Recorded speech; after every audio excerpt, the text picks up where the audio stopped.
Alright, well, I guess that's how we do it. The kick one doesn't fucking work because I'm banned from kick. They still want to see my shit stream though. That's weird. Alright.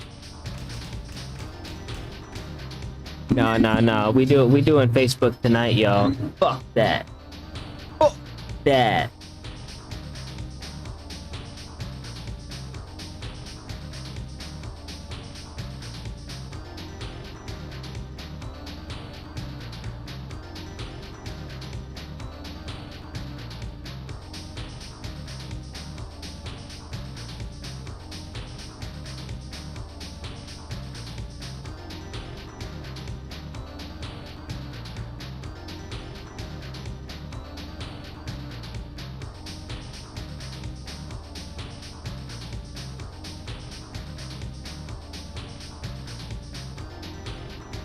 I'm going live, what the fuck? How do I do that?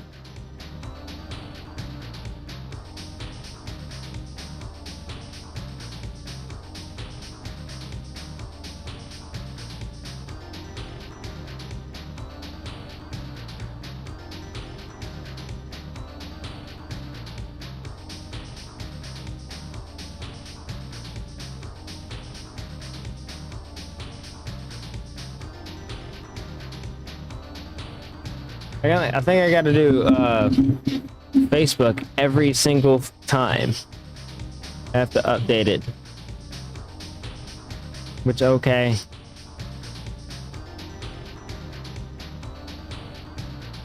Here we go. Alright, connect the video source. Complete post detailed.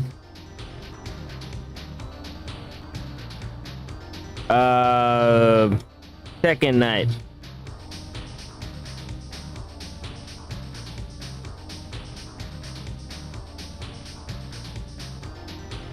Playing Tekken B&B.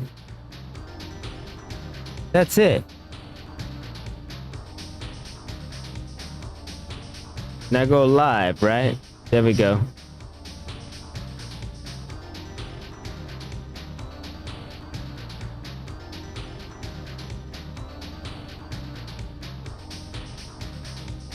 It's starting. Buttons and Blunts takes a second, y'all. But here we are in the Buttons and Blunts studio. What it is. All right. Well, just live on Facebook. I've been live on a lot of other platforms, but I'm just gonna go ahead and go live here. Why not? All right, your boy, the king of Tekken King, which makes no sense. How can you be the king of Tekken King tournament? That don't make no sense. I was never here to make sense. I was here to make it right.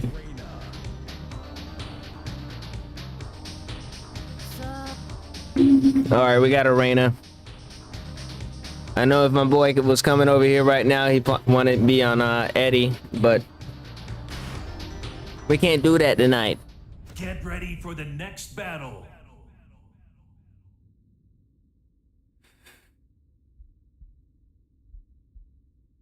It's time for some Tekken, is what time it is. The Buttons and Blunts crew. People might be over in a little bit. Actually, I want to have a night where I just game myself, smoke a couple bowls, and have the computer kick my ass for a minute. That's probably what's about to happen. She's about to kick my ass. That's me. What other controller is on? I don't have another controller on, so let me go ahead and put that on. Uh-oh, here we go. CPU ultra hard. All right, start whooping my ass.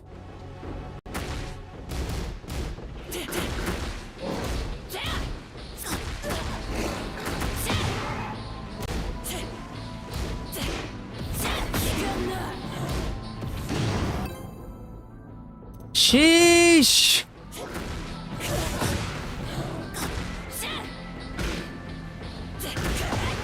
Damn it. I'm fucking up. My controller's doing some crazy shit. No way. My controller. Ouch.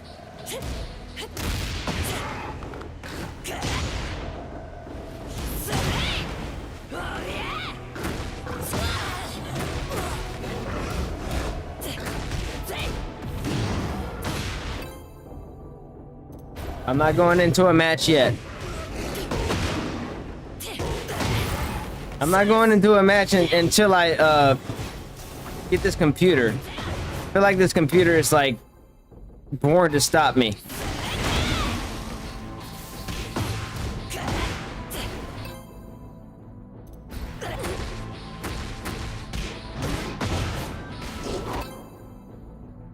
All right, I'm going into a match. All right.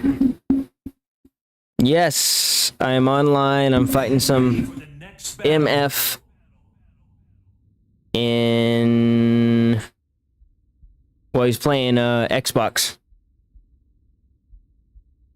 He's playing Xbox. He might be. It's probably somebody from America. All right. Oh, he doesn't even want an intro. Okay. Fight.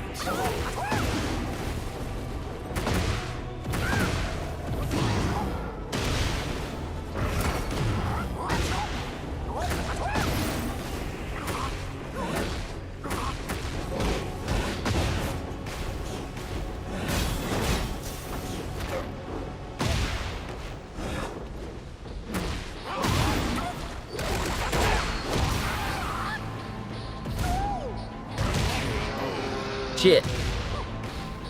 Thought I could come out of that with the combo. I'm hearing nothing but combo.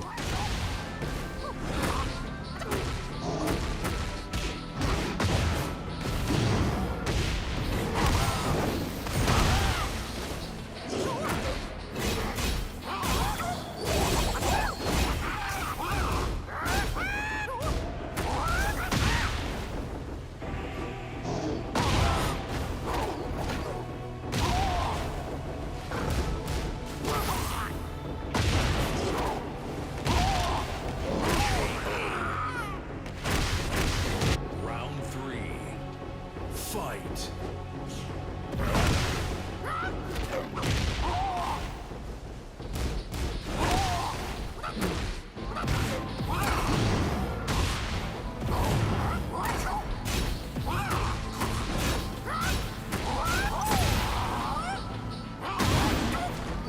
Damn it, I didn't do my side step quick enough. Damn it! He's lucky. 4. Fight. Fuck ass.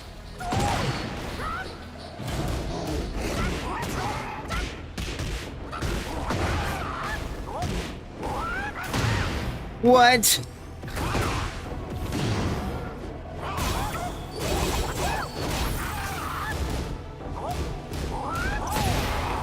Whoa. Okay, this guy's a little crazy. I might have to I might have to quit on this one. I don't quit often. But nah, bro, that was a little too ridiculous.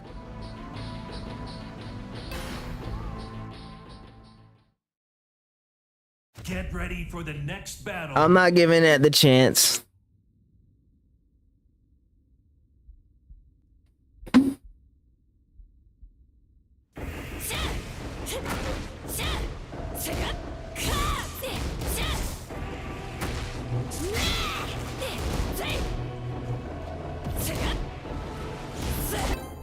You gotta be a pro to be on all that.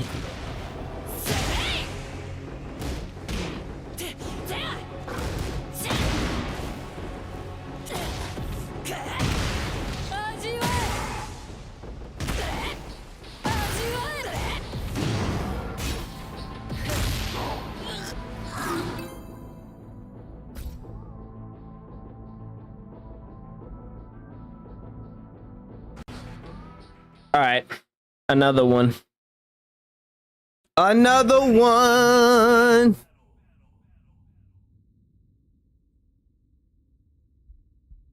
377? What the hell? And his name is Tiny.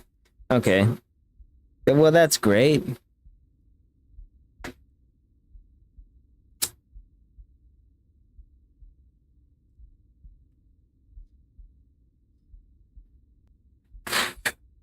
Yes. We'll get a bowl right before this. See what happens. Round one. Fight.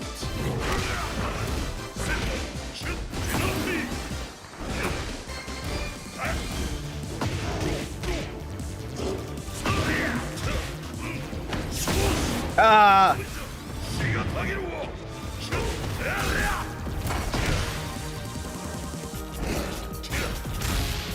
Oh, he's grabbing.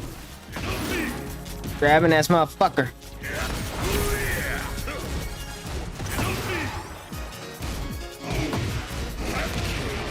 What? Round two. Fight.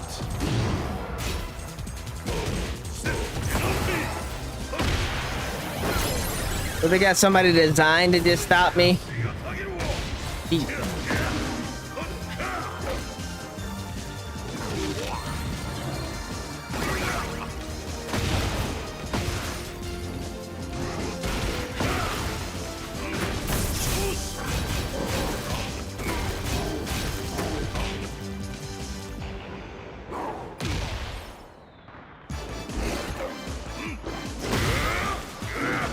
What?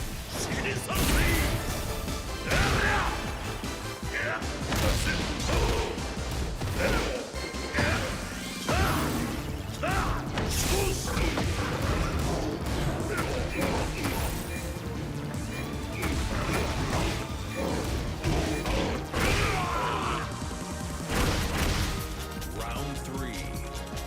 Fight.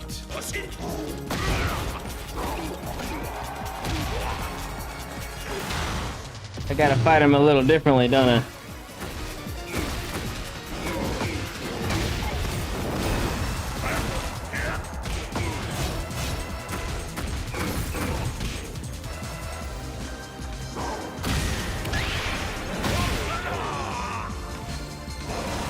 Round four.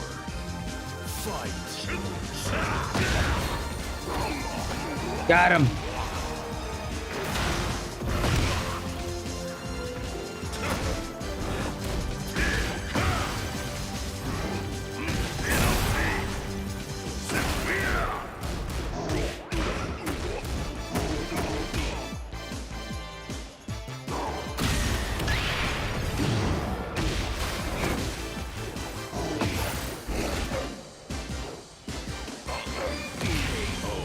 Yes, sir.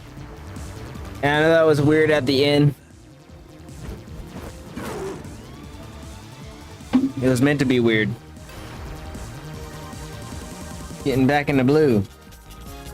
Wait, I thought blue was like the lower one. Round one.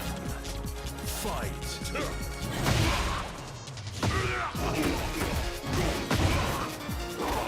Kaboom! Dooski. Oh no. Oh! An asshole. Round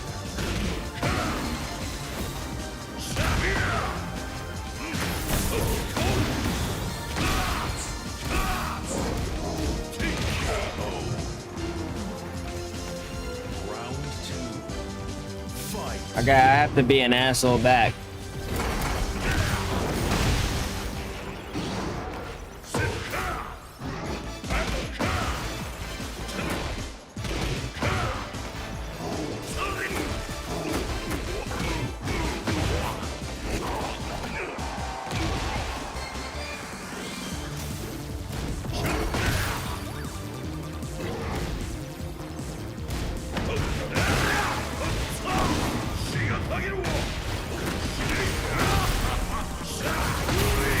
Damn it! Keeps throwing these mid attacks. Fight. I'm not ready for it.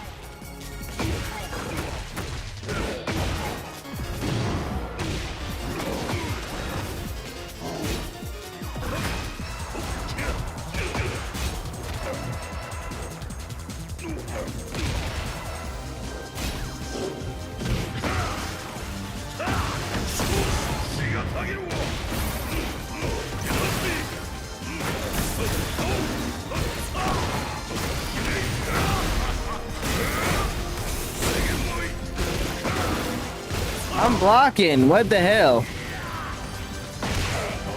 Okay, alright, alright. I know what I'm doing wrong. You killed my 5-win streak. I know exactly what I'm doing wrong. Now I'm just fucking being stupid.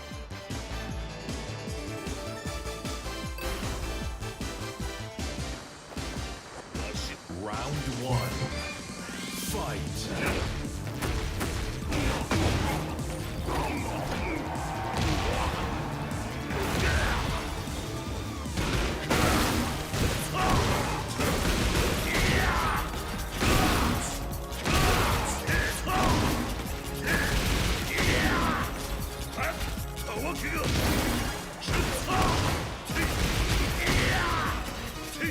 Dickhead.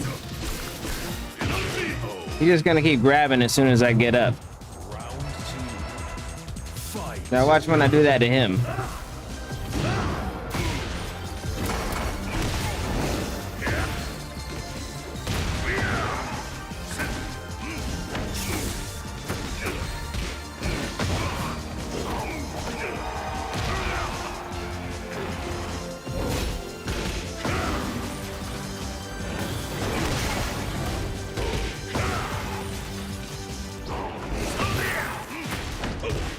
Damn it.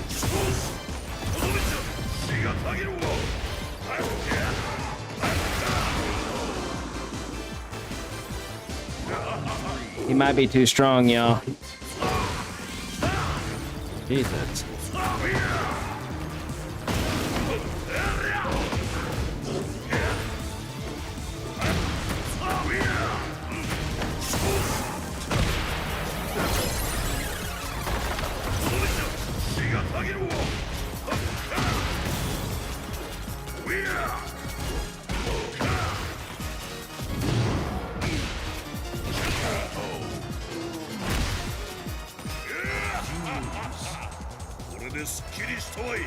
I don't know, that just seemed a little ridiculous right there.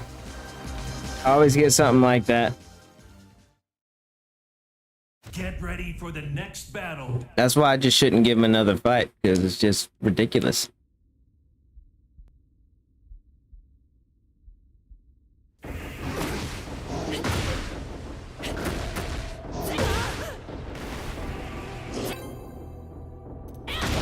Oh, you lucky bitch.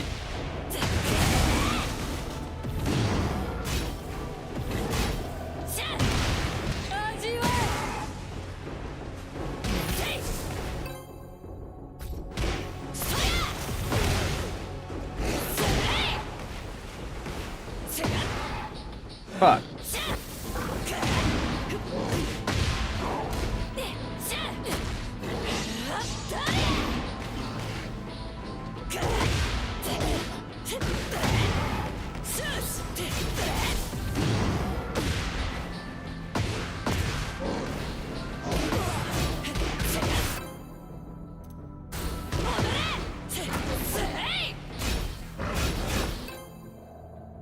Damn it.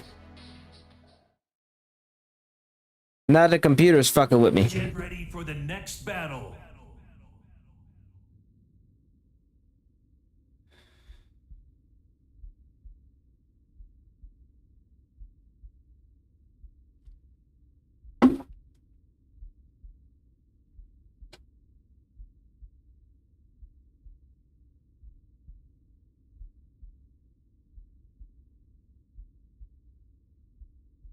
We about to get it on, y'all. Yes, sir. King in the building. I got another thing. Fight. Different guy.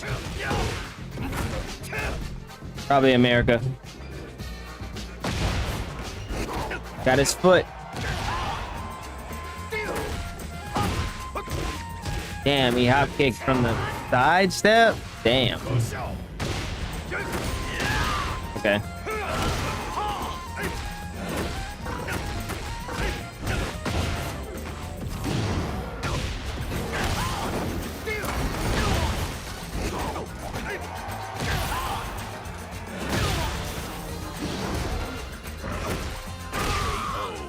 Got him.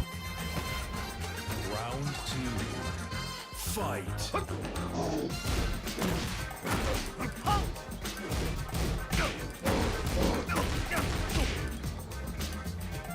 Didn't hit check.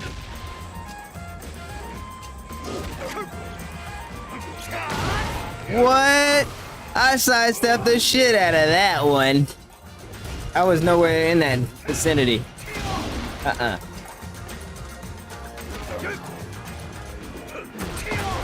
Shit, I can't do it. After he breaks it up, he's using that every time. Body check. Shit! How did I not block that? Round 3. Fight. Alright, I'm body checking.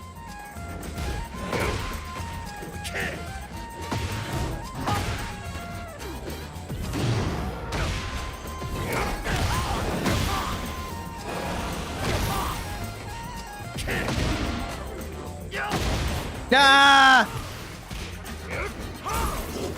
Come here. Round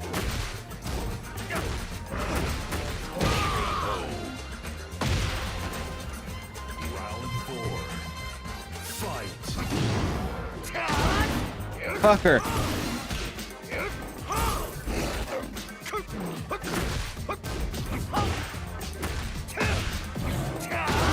Shit! I can't get him with my parries or nothing. That's all he's using too. Fuck. Oh shit. Okay. Fight.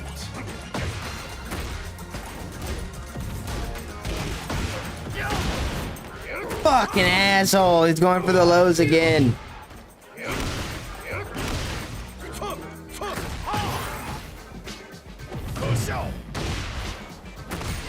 I can't get out of the way of him. I can't get out of the way. That doesn't even seem fair, to be honest. You want another fight? I don't want another fight with you, bro. No, I'm going to standby. Sorry. Get ready for the next battle.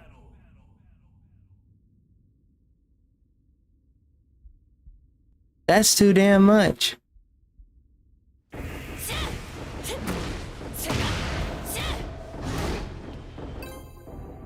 Over here fighting Arena. Oh shit.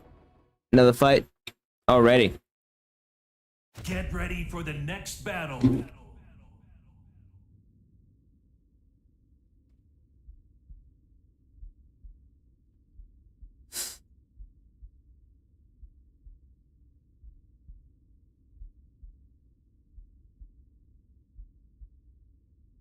My training partner is a crazy ass white girl. How's a crazy ass white girl gonna beat me?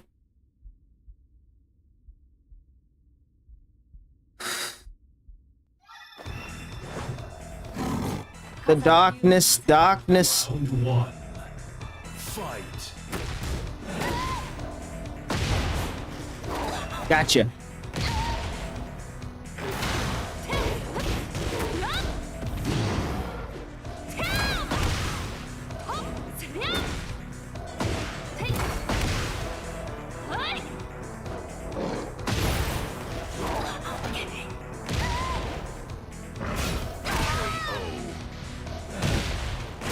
Round 2.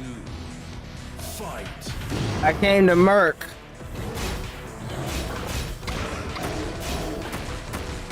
I came to murk.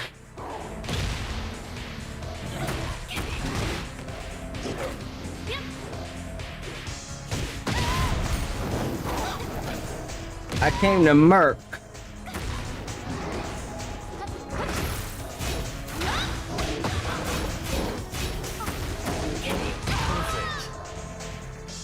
I came to murk. 3. Fight. I came to murk. She's being a bitch. She doesn't know the 10 hit. I don't have mercy. I don't have mercy. I don't have mercy. What? She's not dead. Yes. Okay.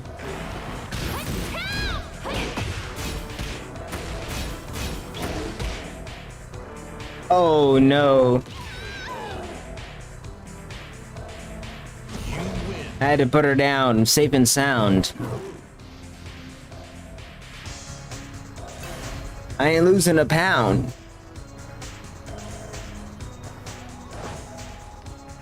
Round one. Kabuski. Fight. Get out of my face. Kaboom. You're done. Ah! That messed up everything. Ah.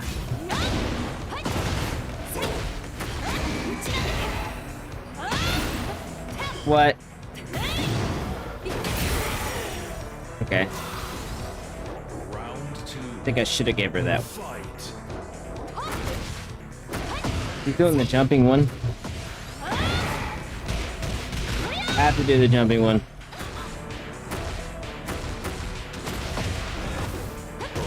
What?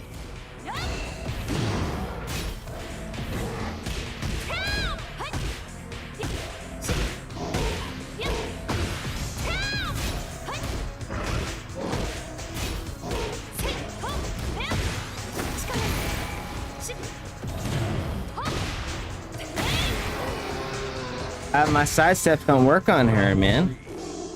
Fight.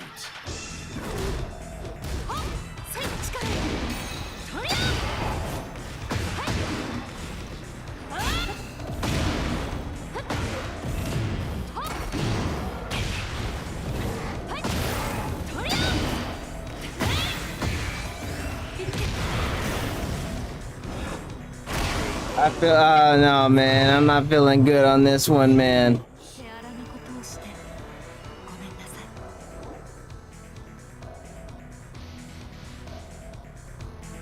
This one is just super cheap, bro. Oh, she didn't want another fight? Get I was ready giving for her the another next fight. battle. That makes me think it's cheap.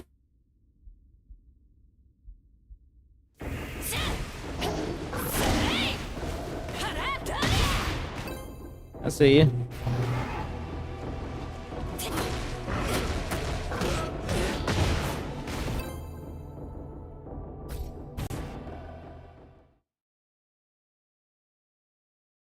Get ready for the next battle.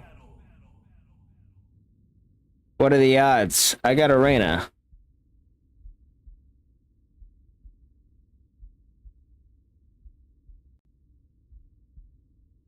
Lionson. Alright, my boy. I didn't take a hit this time. Round Next one. fight I will take a hit. Fight.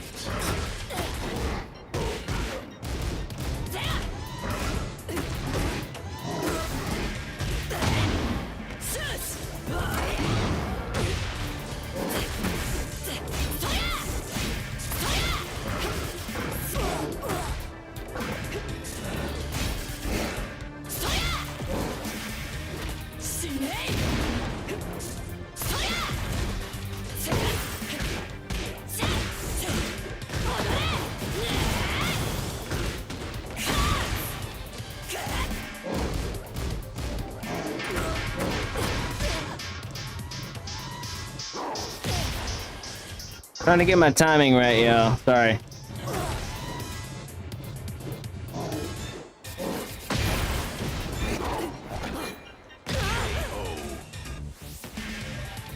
Round two. Fight.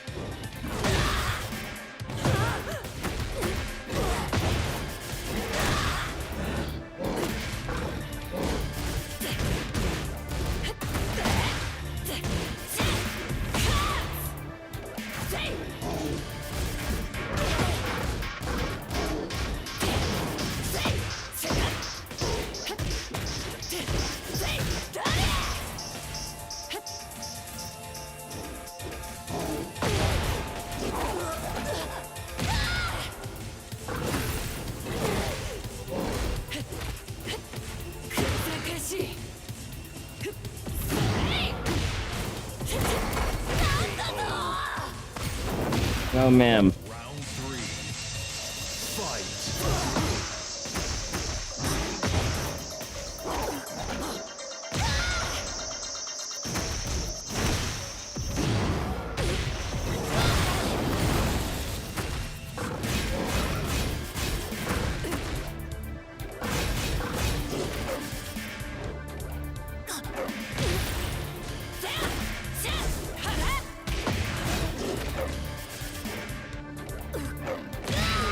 I faked her out with the 10 hit. You can fake people out with the 10 hit. You just start off with the 10 hit and you just keep doing it. And then, like, if you get into a match where you've done it a couple times, they don't know if you're gonna do it. They just know you know. Round one. Fight.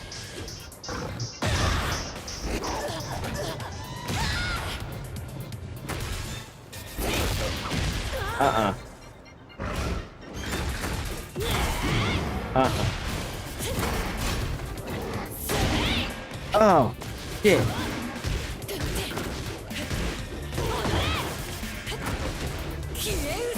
Disgusting. Well, I figured something out. Round two. Fight.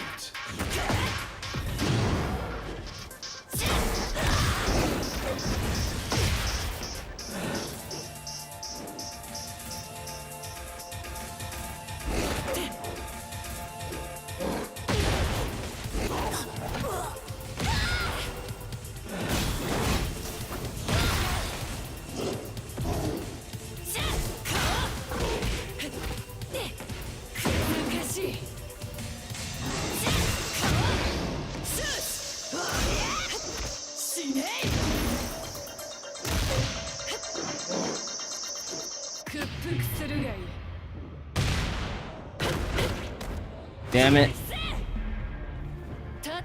She didn't know how to stop me, so she had to use her finisher. Okay. That's a cop-out. Alright, she copped out first. Three. Fight.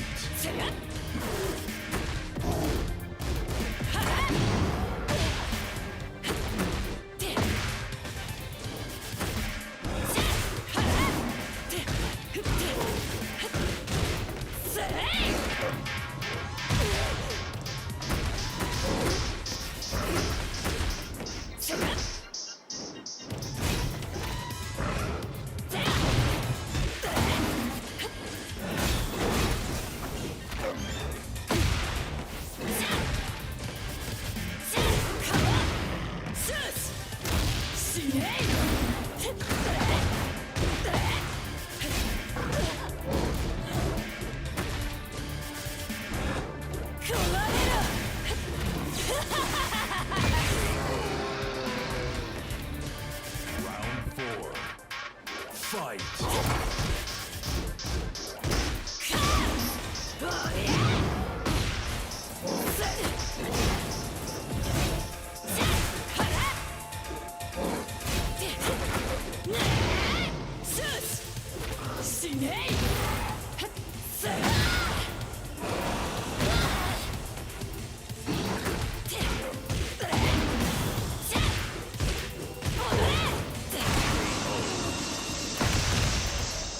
Damn. I really don't know how she got me that time.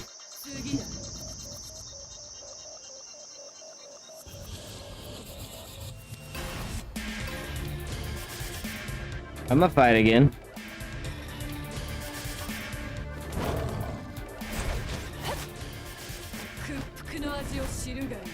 Okay. Round one. Fight.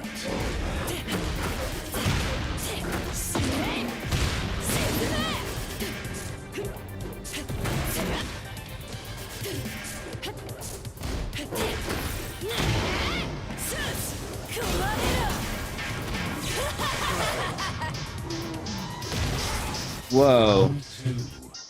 Fight.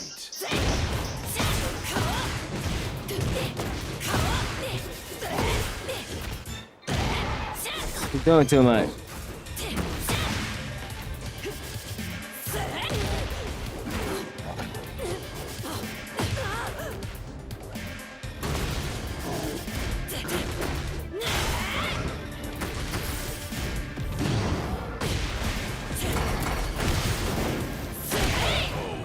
Damn it. Round three. Fight.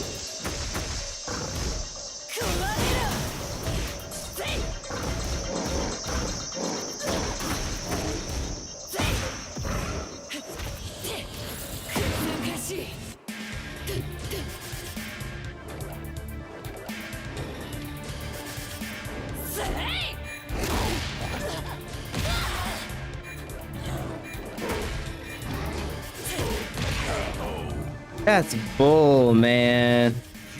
Oh my god.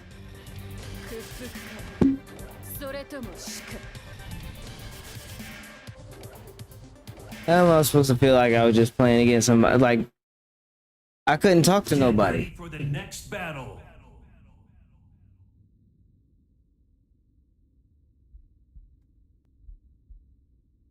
Bunch of bull.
All right, I'm back.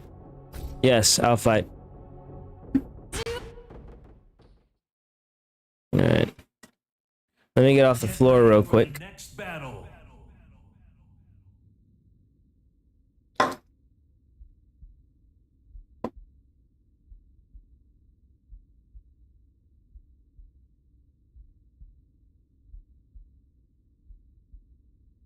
Thanks for joining.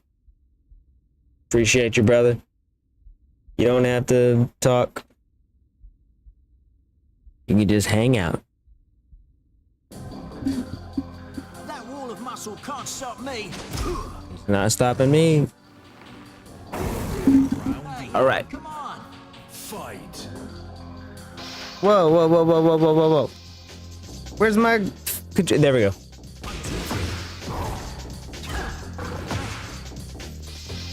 Come on, man. What the fuck just happened to my controller? No, don't do this to me.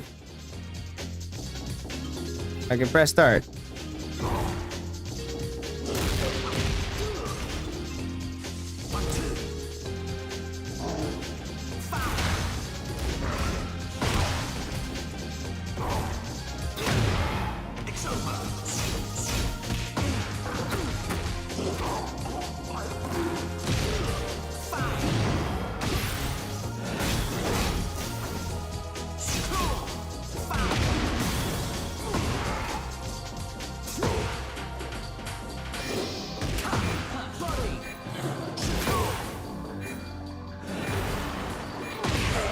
I felt like giving him that match because in the beginning of it, I got some hits.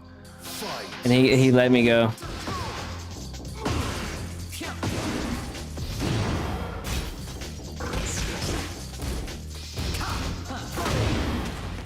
What?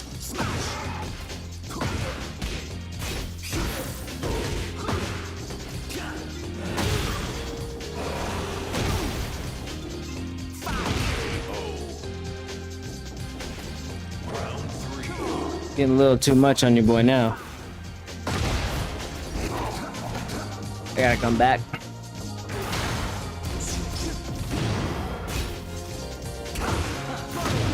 The hell?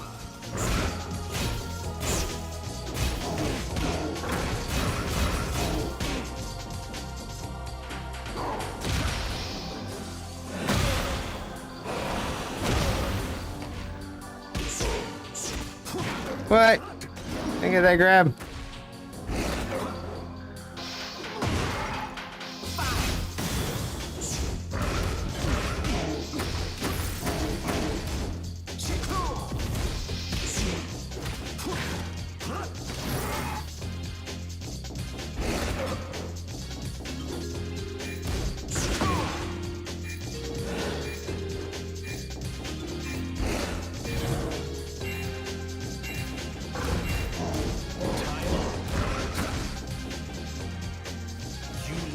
Damn it!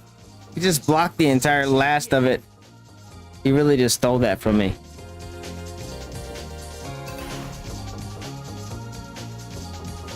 That wall of muscle can't stop me. Round Hey, one. come on. Fight. I ain't scared of you.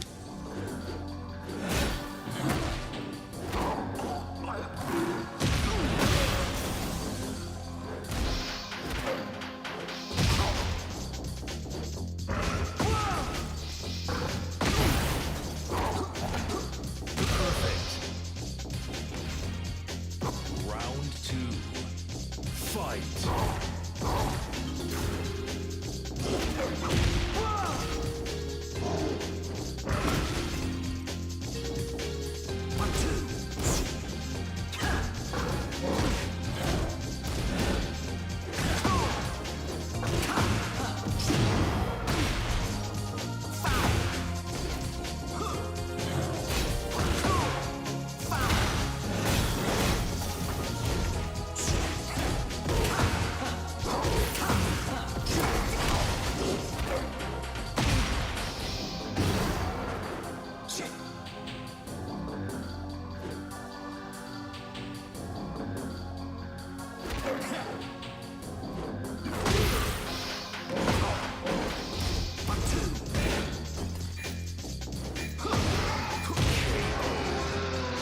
There's no way he should have stopped that. Three. Fight. I should have got my kicks like usual.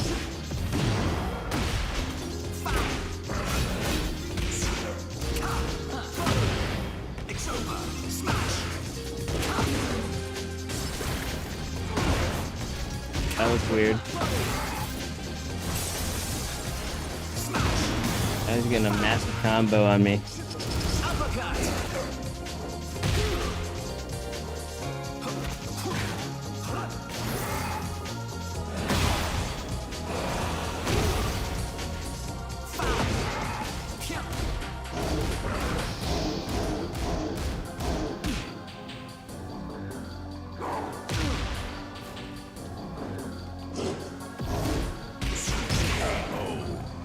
Fucking bitch.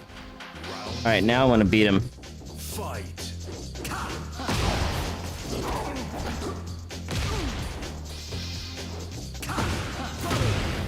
What? How is he doing that?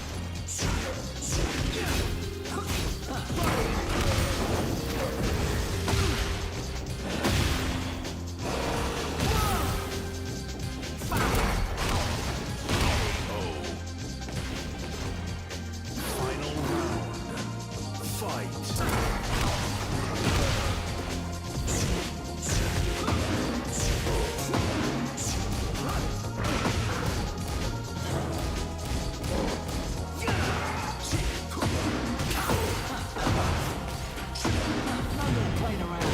I tried to pin hit.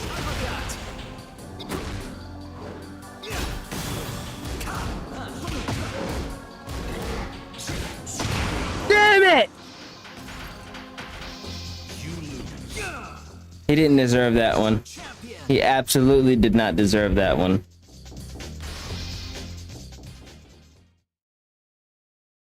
I played around with him on the second one.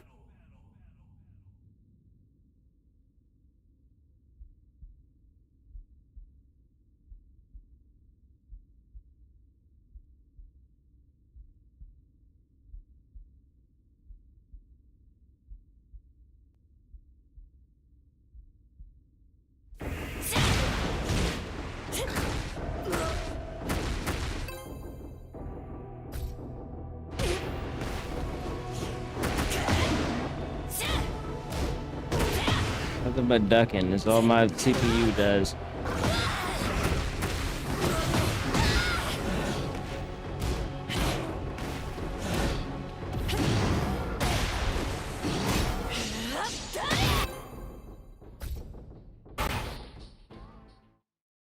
Oh my goodness! Get ready for the next battle. Oh my goodness gracious!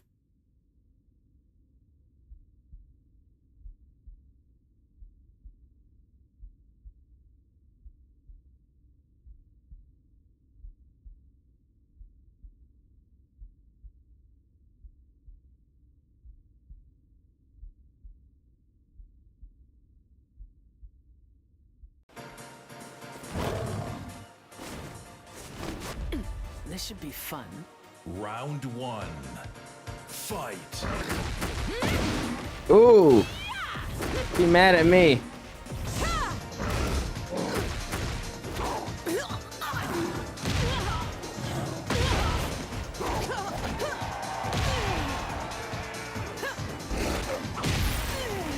I'm mad at you too. You're not getting away. Oh, she going for a finisher already? You're a whoa. First round finisher, bitch. No way, dude. No way, dude. No, sir. What? How did I not get that low kick? Fight. That should have happened. Oh, I missed the combo? What the fuck going on here?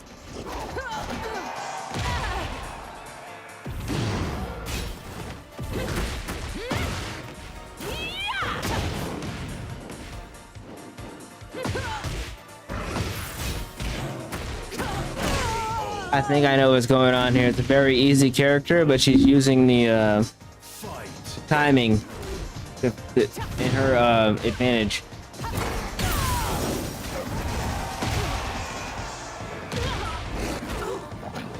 I got her. You're finished. Oh, that's not good for you. Round four. Fight.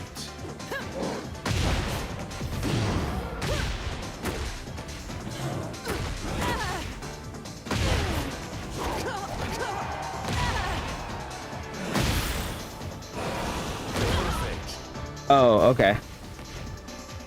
You win. Now I'm just going on instinct here, yo. Back on Supreme. We're not messing around, bruh. Okay. You're lucky. Round one. Fight. Because they're a low shit.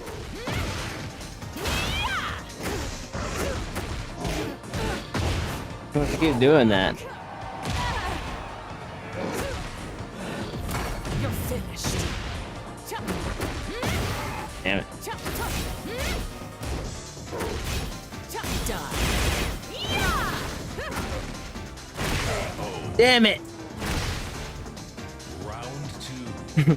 Fight.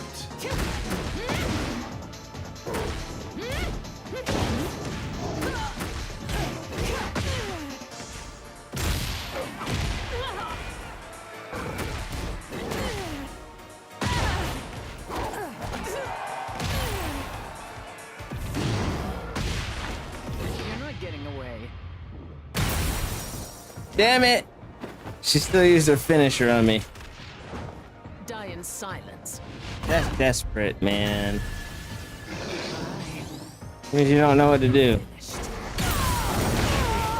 Yes, I know what to do. Round three. Fight.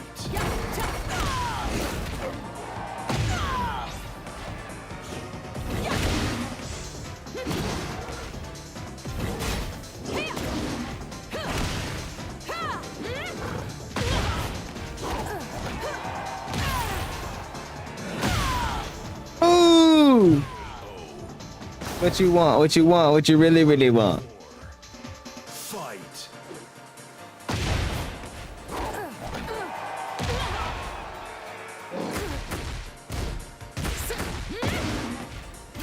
I think we're gonna do that. Oh, okay.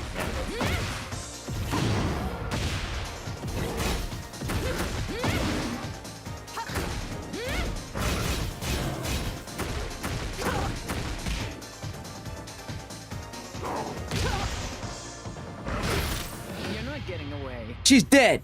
No! That should have did more damage. Come on, King. Die in silence.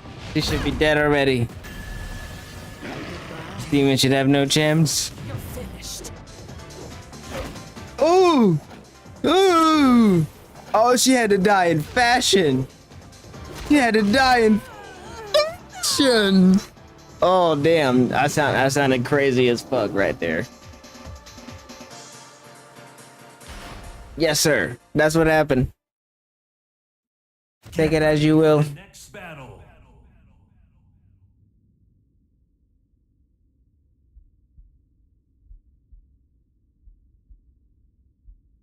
Yes, sir. We need more of that. We need more of that.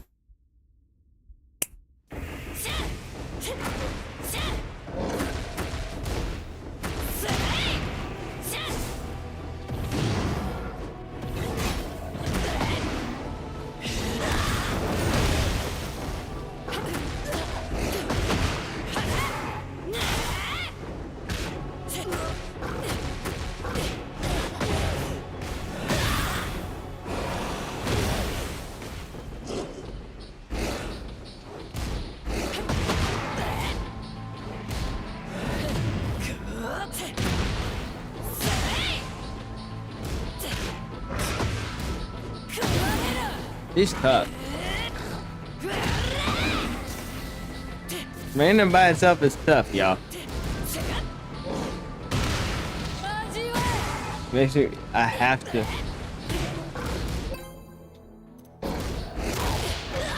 I have to do the low one.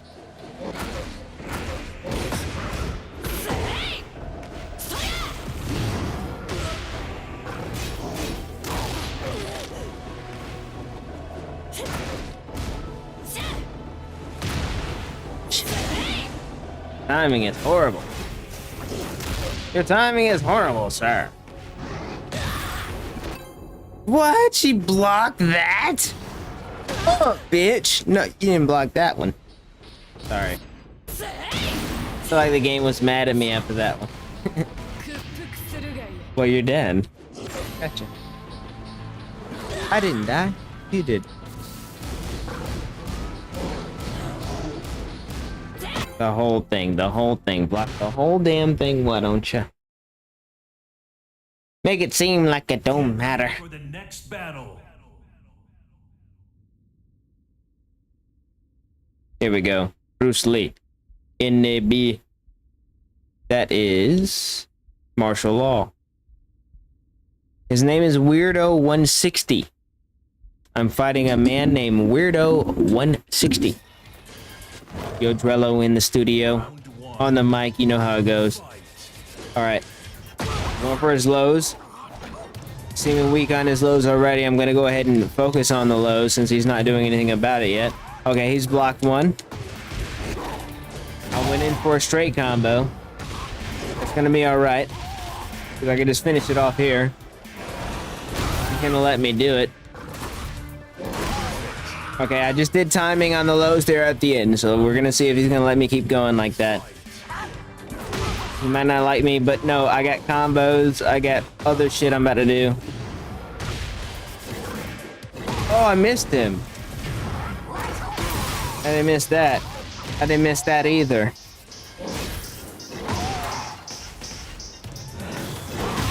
Oh, I missed that kick! You saw that, y'all. Come on, y'all. Ooh. How did that not kill him? How did that grab not kill him? Hold on. Get the experts on that one, because that grab should have fucking got that motherfucker. Come on now. I missed him.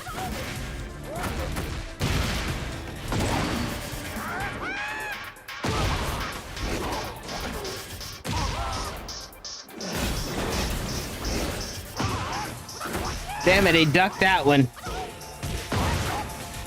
I shouldn't have gone for the fucking apex fucking slam shit that I was trying to do.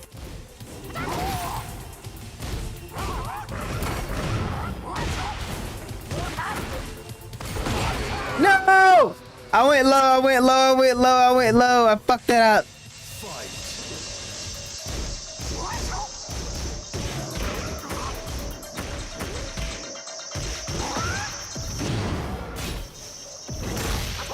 Oh, he's grabbing now. Now I gotta grab him.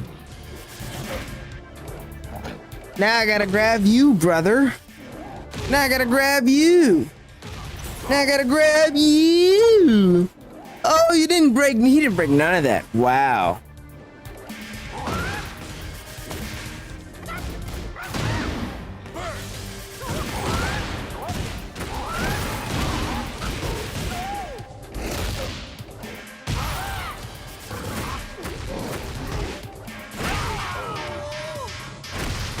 He was scared about the grabs at the end there. I knew it. I knew he was scared about the grabs. I took advantage of it. Sue me!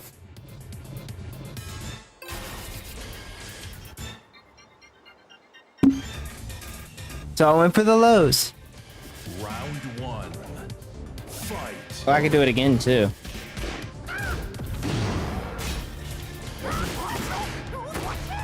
Alright, we can do that again too. That's alright, buddy. Wow, I didn't get that one.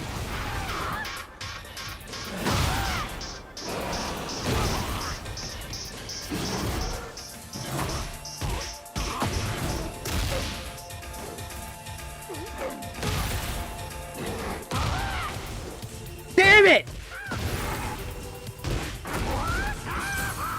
No!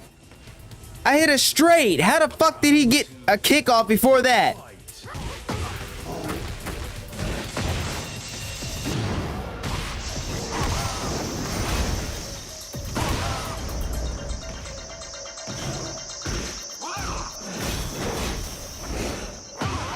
Damn it!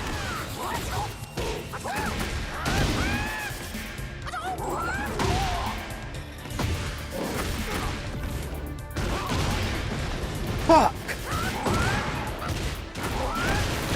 He's getting lucky on this fucking level right now. That's crazy.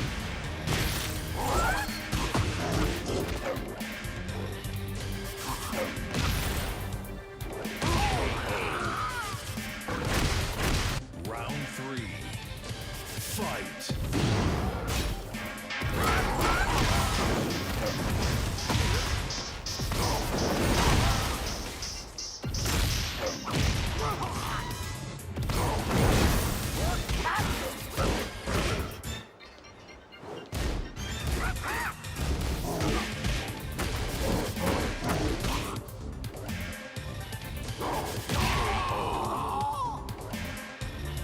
Round four. Fight.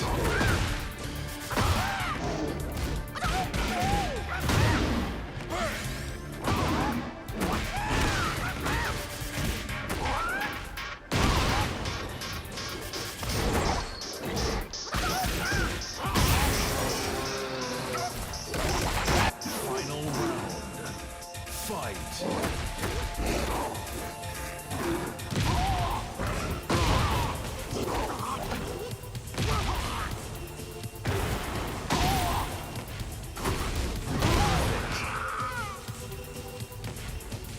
You win. Had to do it to him at the end there like that. That's 2 in a row. Get ready for the next Yes, sir. battle. What did you think this was? A losing series?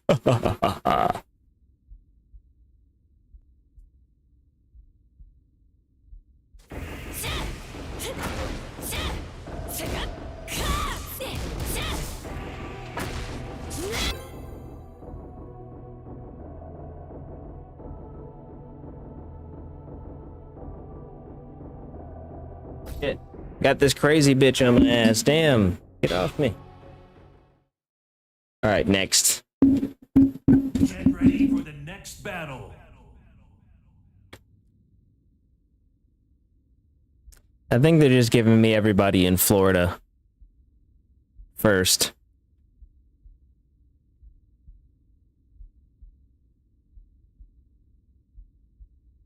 Those numbers mean something. This looks like somebody from another country. And it looks like a Tekken girl. Round one. Alright, we're fighting. Fight.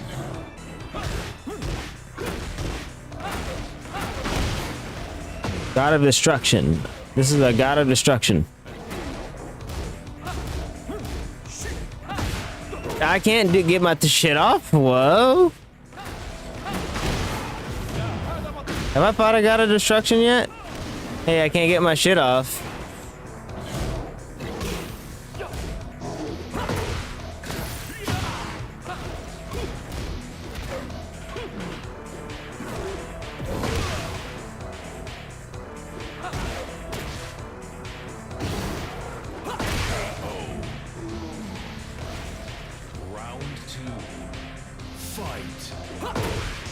fuck? I sidestepped that kick.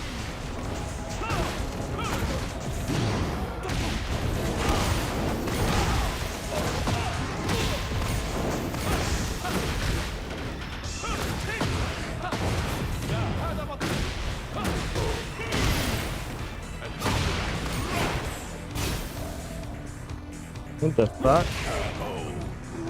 Yeah, I don't know about this guy here. I got a poor streak, and this guy looks like he's fucking sips this for fucking breakfast. Okay, yeah. Now he's just off.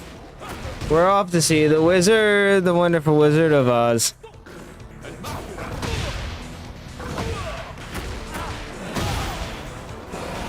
Did as much damage as I possibly fucking could. I can't sidestep the motherfucker. It won't let me sidestep him. I'm trying to sidestep what the fuck the guy's doing. Nah, well, see, you're not getting another fight. I don't trust that at all. Get ready for the next battle. I don't trust that. That didn't feel like a real fight. That felt like computer.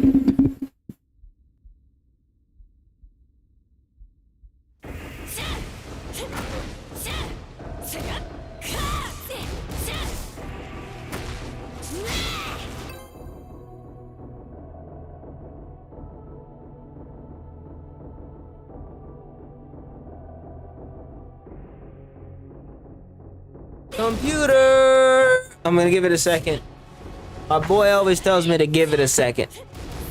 Don't just always go into the first fight. Give that shit a second.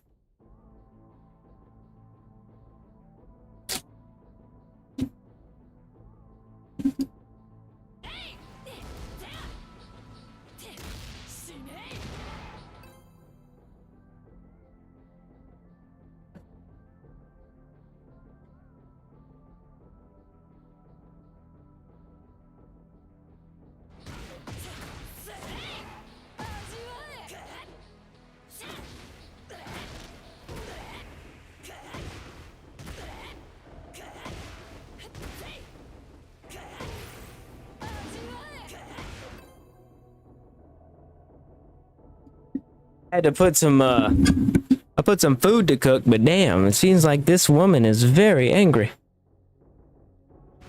Reina, whoa, whoa, whoa, whoa, who hurt you? Who hurt you, sweetheart?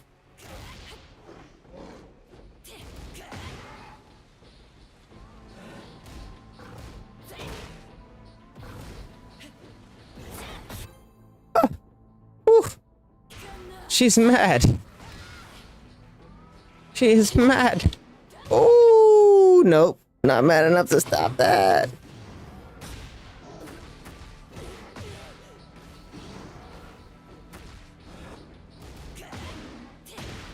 Oh, jeez. I'm not trying to do that full ass combo and try to get all that shit worked up. Nah, man. I'm cooking noodles right now. I'm trying to be fucking cool. Alright. Alright. It's time for another one. Time for another one.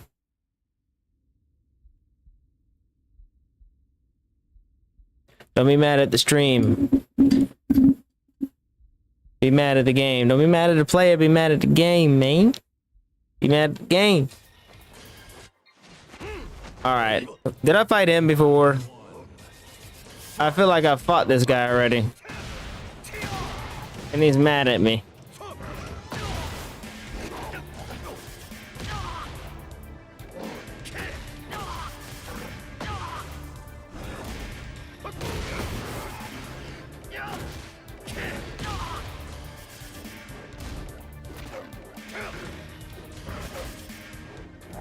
Now he's really mad at me. See if I can make him even more mad. Ha ha! No! Man, what are you doing? That's not how you fight. Not me, at least.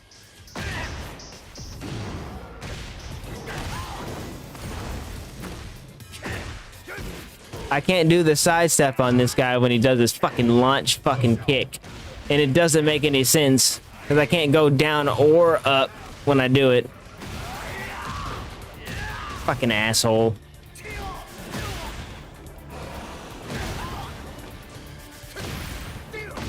What? I blocked that one.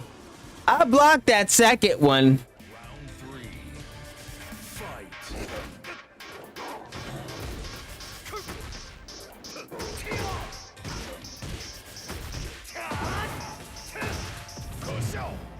What an a-hole.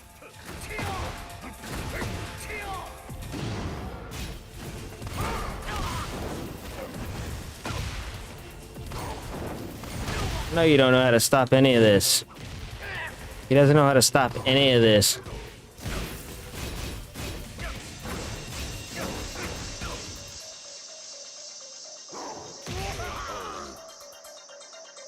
I did just bombard him at the end there, but he needs to know how to fucking do that shit. He doesn't know how to do that.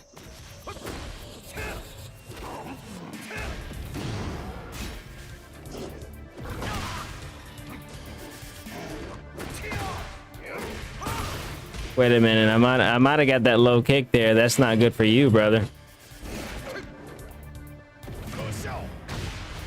How? What? He's getting so lucky, dude.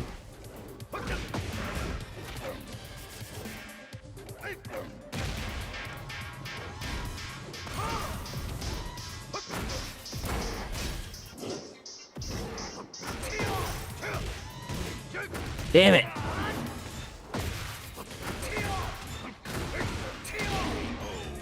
Not even gonna lie, he tried to match. He matched my power and he got me.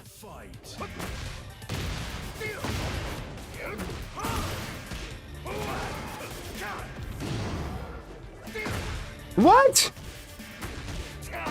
Oh, well, that's just bad luck.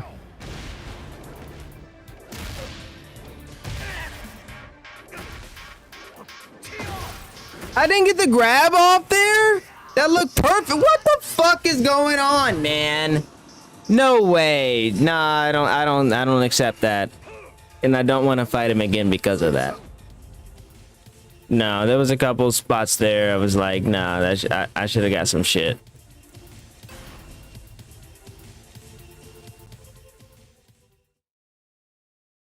Get ready for the next battle.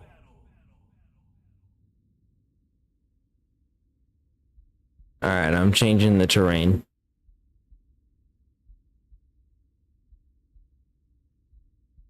A lot of that felt really weird. I'm gonna confirm it now. Fight.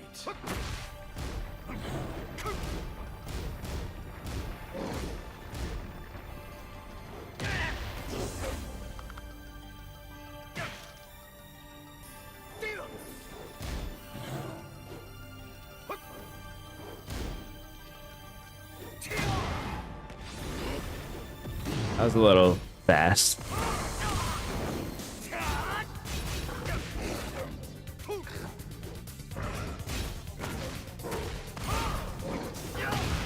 I'm feeling a lot of auto shit going on, man. I don't know about this one.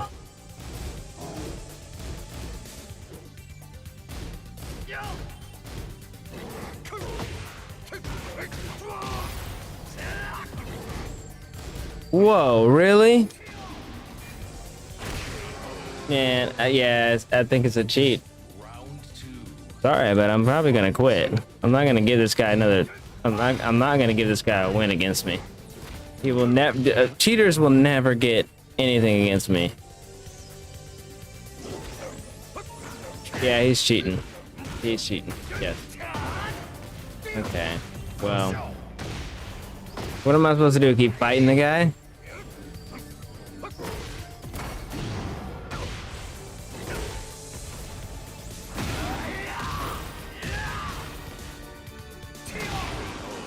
Yeah, sorry.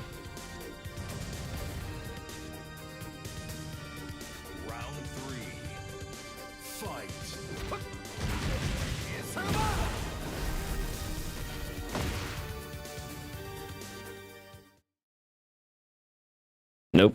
I'll do it on camera.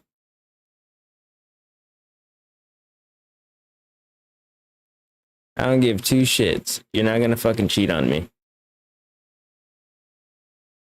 You're not gonna cheat and get a win. Sorry.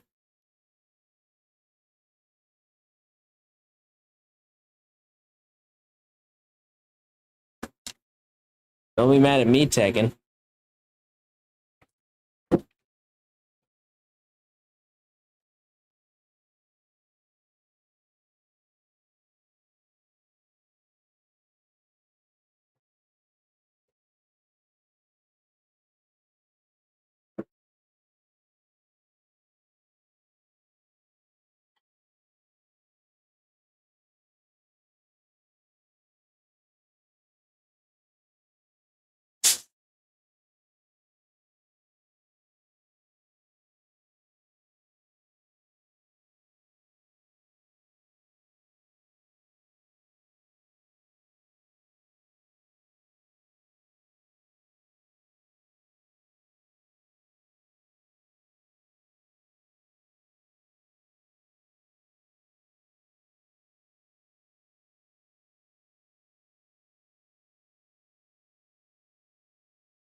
We can get back to the grind.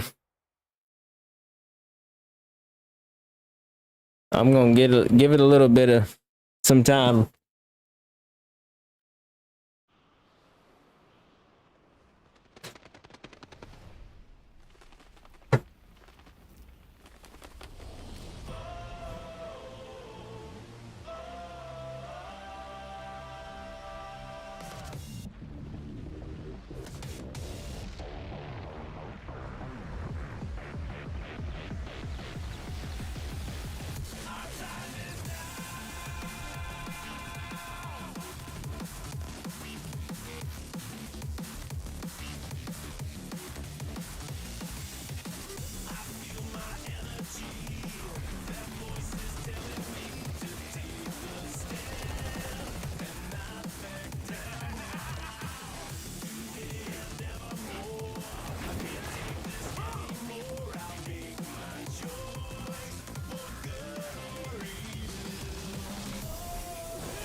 What's going on?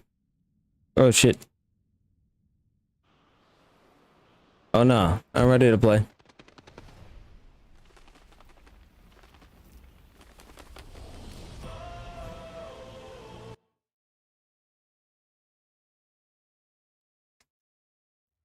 I'm ready, I'm ready.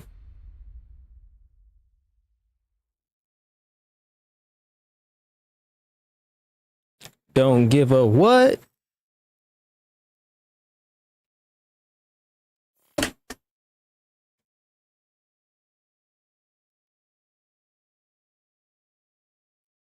For sure. Oops.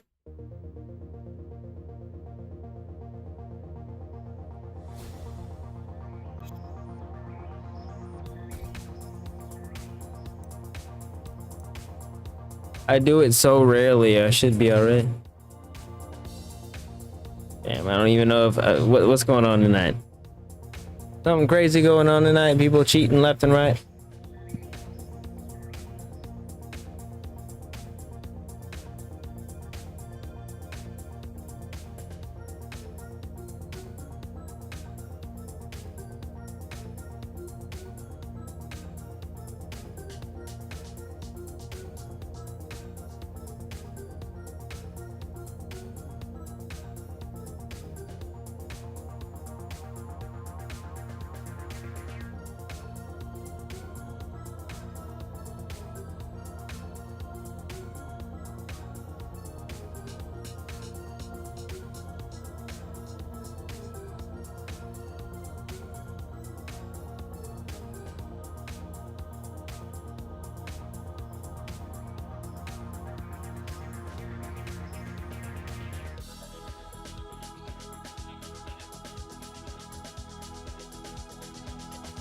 Alright, we about to boil this shit. Boil this bit. Boil it.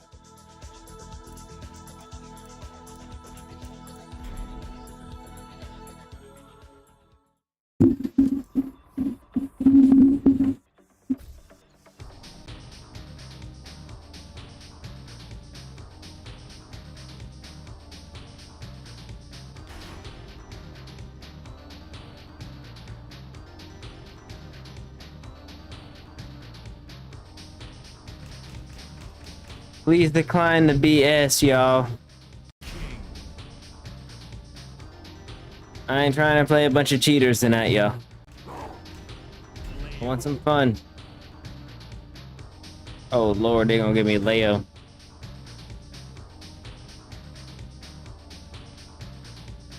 Can it be more fun? Get ready for the next battle.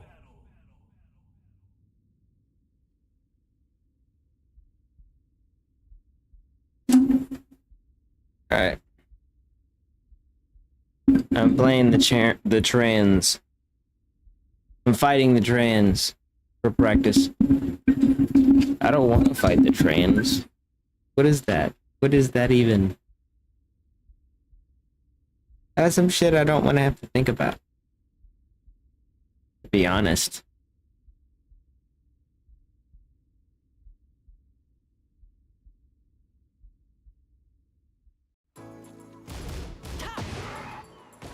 Alright, lady boy.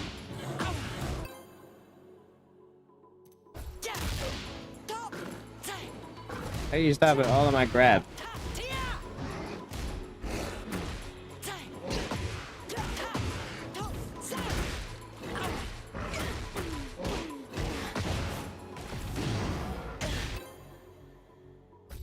I'm just gonna go into a fight because that shit's pissing me the fuck off already. Get ready for the next battle.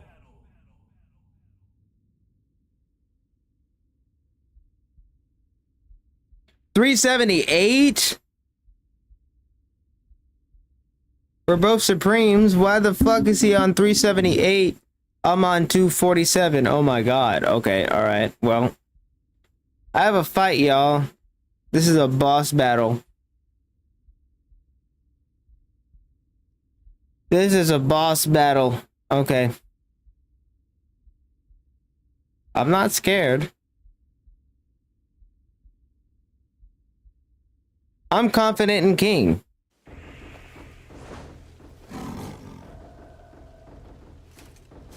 He's Moo. He's Boo. He's Majin Boo. He's Super Boo. Round one. Fight.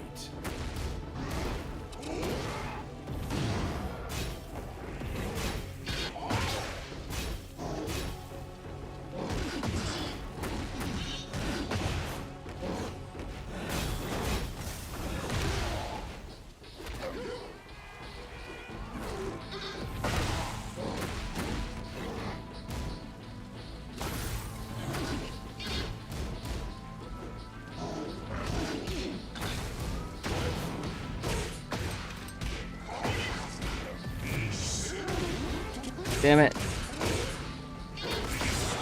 You got me from my 10 hit. I stopped this teleport. Fight. Can't let me get that.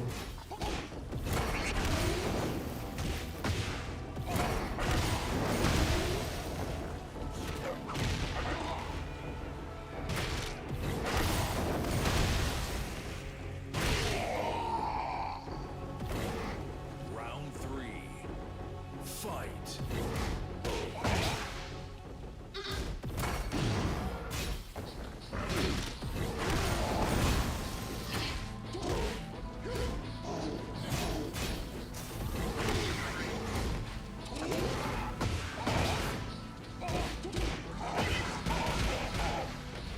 Picking apart Majin Buu.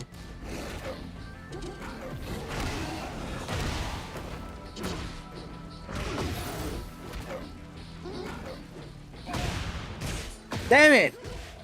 How did I not block that? I should have blocked that. That was obvious.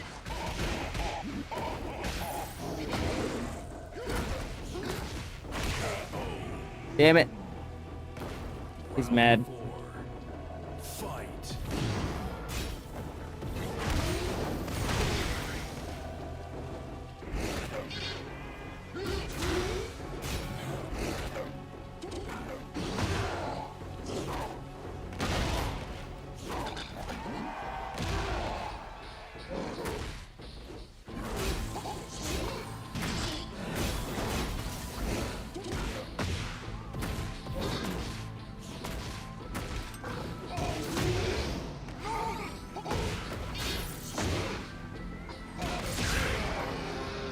Come on now. This guy's he's supposed to die.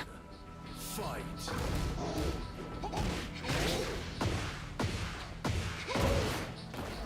The hell is this?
No, I can definitely beat this guy. I don't care how high you are.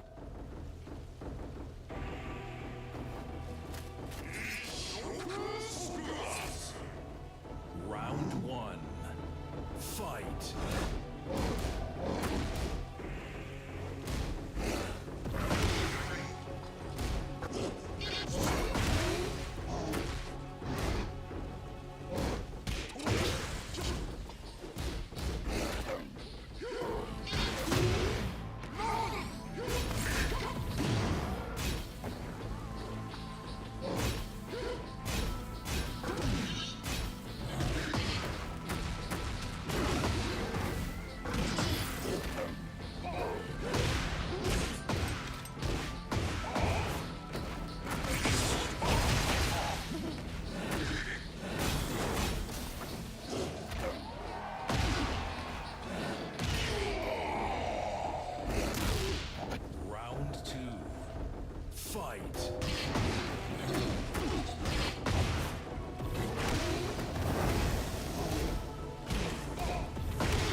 The fuck? What the fuck is going on?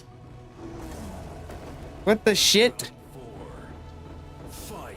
I can't. Whoa, my controller's not working. My attacks aren't coming out.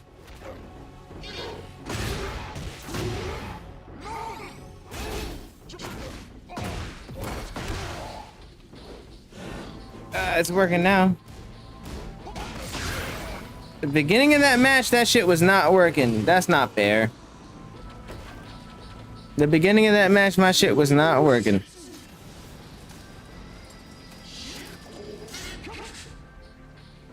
And it was jamming, and it did not do exactly. Nah, come on, nah, that's not fair. You're doing something. Whatever you're doing, you're paying some money or some shit. Get ready for the next battle. They're giving you a favor.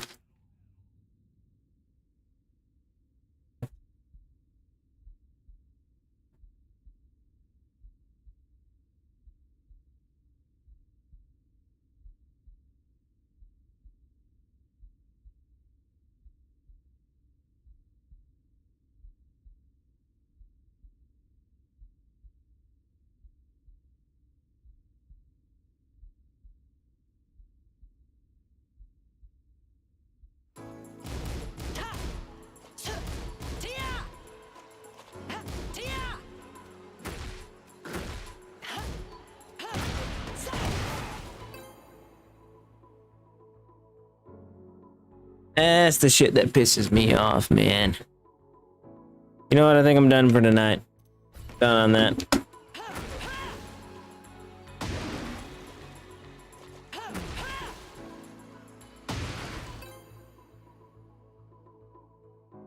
You boys done on Tekken.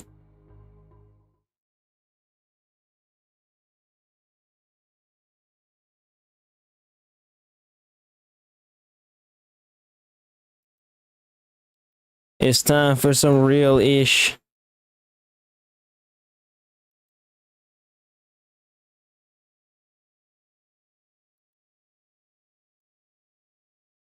Why don't you invest in tax liens? This is exactly what the wealthiest 1% are doing to passively multiply their money. And Oh, I don't want none of that. Own 8-figure portfolio. See, Hey, what's going on, you guys? Hey, welcome back to another episode with iTrek. Big shout out to all the iTrek fan man that have just tapped in at this very moment. If this is your first time here, what we like to do is take a look at the most interesting and creepy videos. But remember, this is for entertainment purposes only. If you haven't already, go ahead and smash that like button for me, smash that subscribe button, and join the iTrek fan man. Let's not even waste any more time, let's jump straight into it. Tonight, the largest study of its kind showing dogs can actually mirror their owner's health. Researchers in the U.S. monitoring more than 26,000 dogs. The study revealing dogs and owners can develop many of the same chronic conditions, including hypertension, diabetes, and arthritis, because they likely share the same environment as their owners.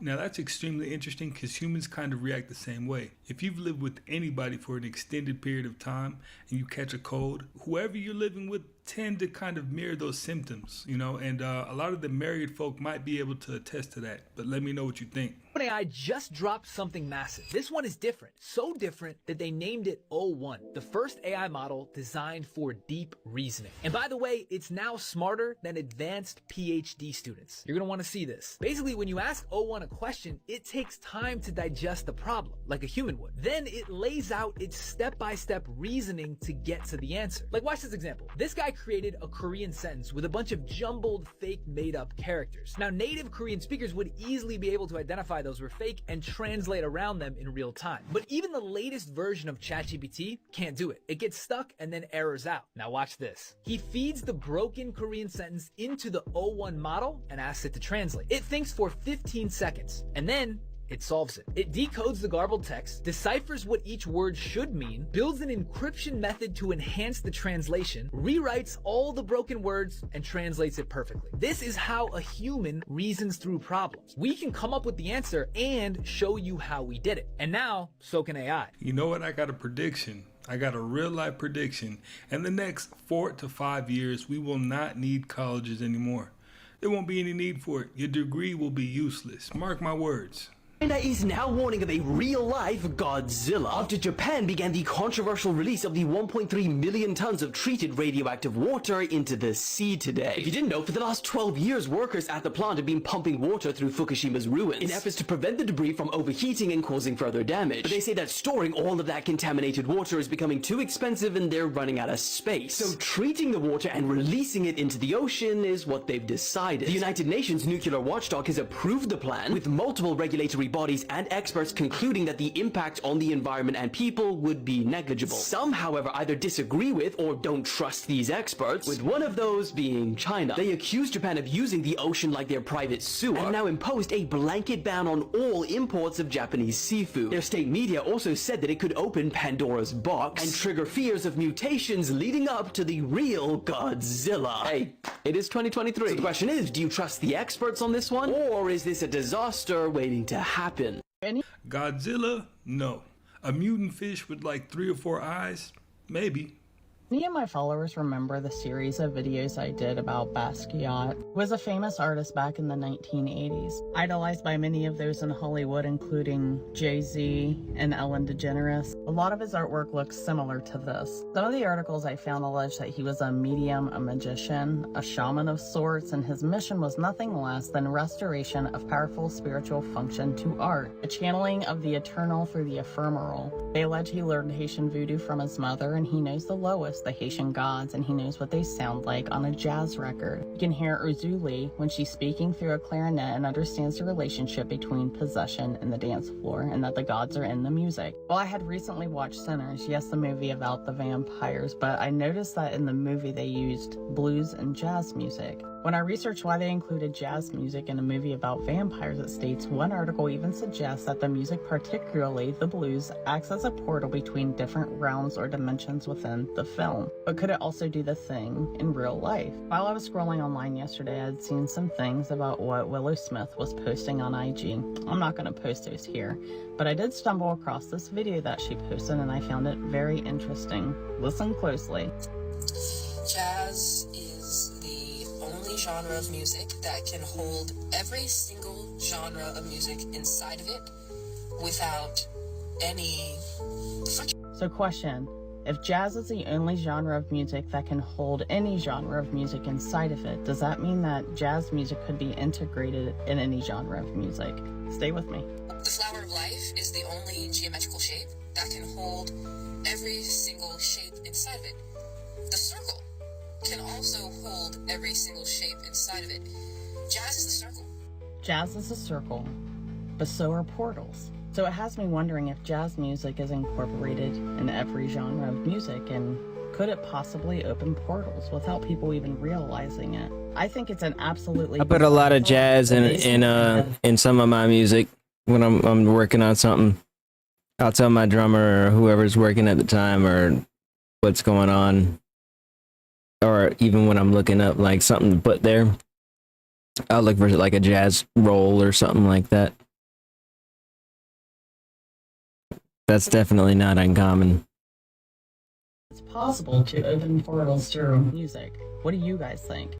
Now that clip is definitely one to marinate on, and I can tell you for a fact I'm gonna need to marinate on it. Oh, if you start drinking more and more water, it will obviously fill your stomach. But that same water will also get absorbed into your bloodstream, causing your brain cells to swell.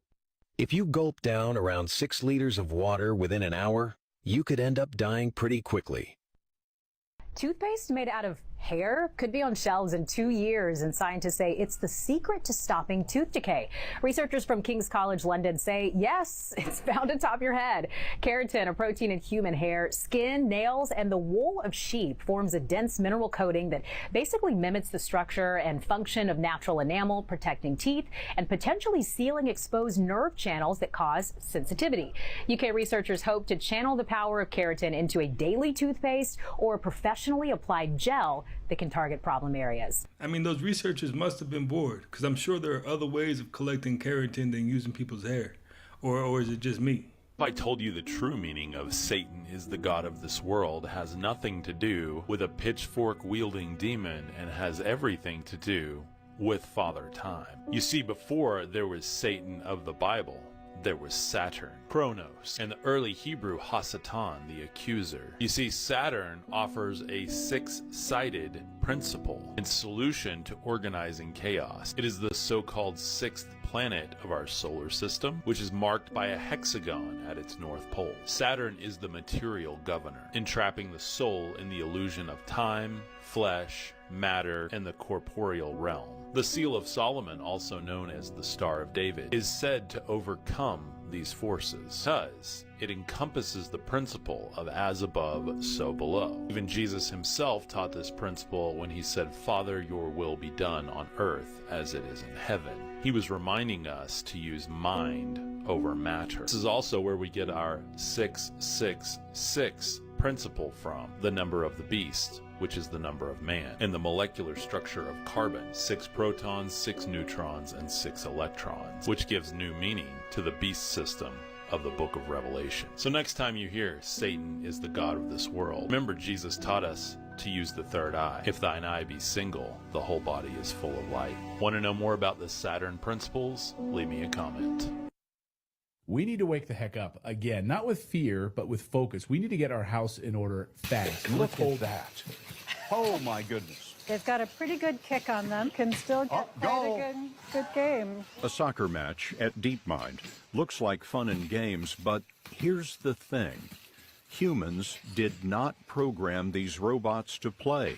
They learned the game by themselves. It's coming up with these interesting different strategies, different ways to walk, different ways to block. And they're doing it. They're scoring over and over again. It said yes to Django, but it was more about the creative direction of the story. We sat for hours and hours and hours about it. I loved that. I wanted to make that movie so badly, but with that story, I felt the only way I could make that movie is it had to be a love story, not a vengeance story. I don't believe in violence as the reaction to violence. So when I'm looking at that, it's like, no. It has to be for love. The only way he can retrieve his love is.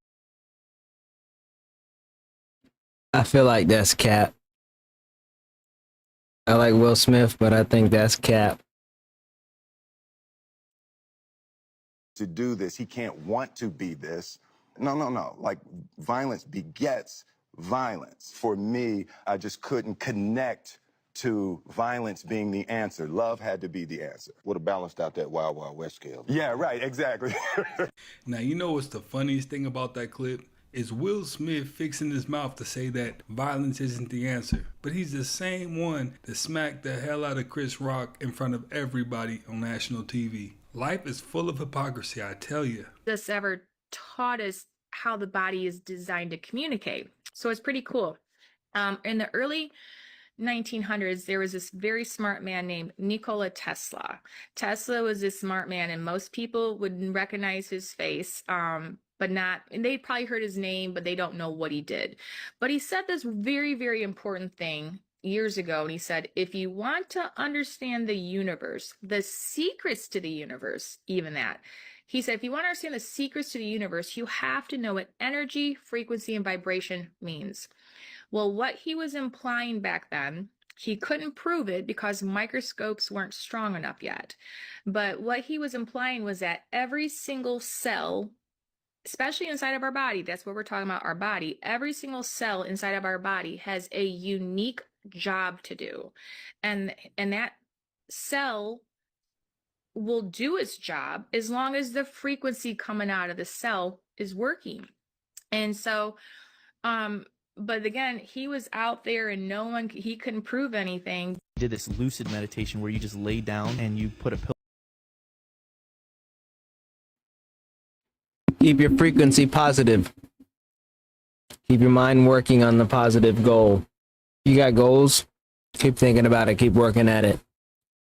Never let that bring you down. You trail your own vision. Think about that. underneath your legs and you focus on not moving. That right there is the door. Because once you lay down on your back, you focus on not moving, and as you're doing that, you'll eventually feel this pulling sensation, and that pulling sensation is the door to leaving your body. You do that every day, I promise you, you're gonna have an experience. I'm doing that every day at my house. I leave my body and I see something hunched out of my television watching me, and then I like go back to my body and I'm like, no. And then I do it again. There's something in my room watching me at that point, and I'm literally like, okay, maybe this is real.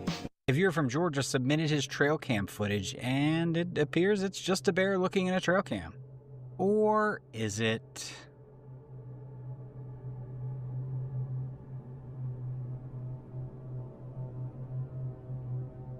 Okay, the more I look at it, the more I see, but I barely noticed anything. But then I noticed the eyelashes, and I thought, huh, very well manicured bear. Watched it again, I noticed the eyes look human-like. On down to what I thought was a snout. I wish we could see more of that. The ridges on its nose, right down there, like almost, I don't know, I was going to say scale-like, but maybe that's just what it looks like up close.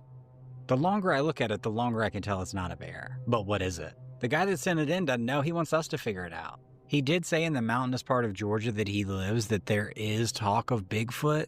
He's not much of a believer, but he has definitely heard rumblings of Bigfoot, Sasquatch, other type creatures in his area. Anyhow, I don't want to beat this clip over the head because it's not very long, but I want to know what you guys think.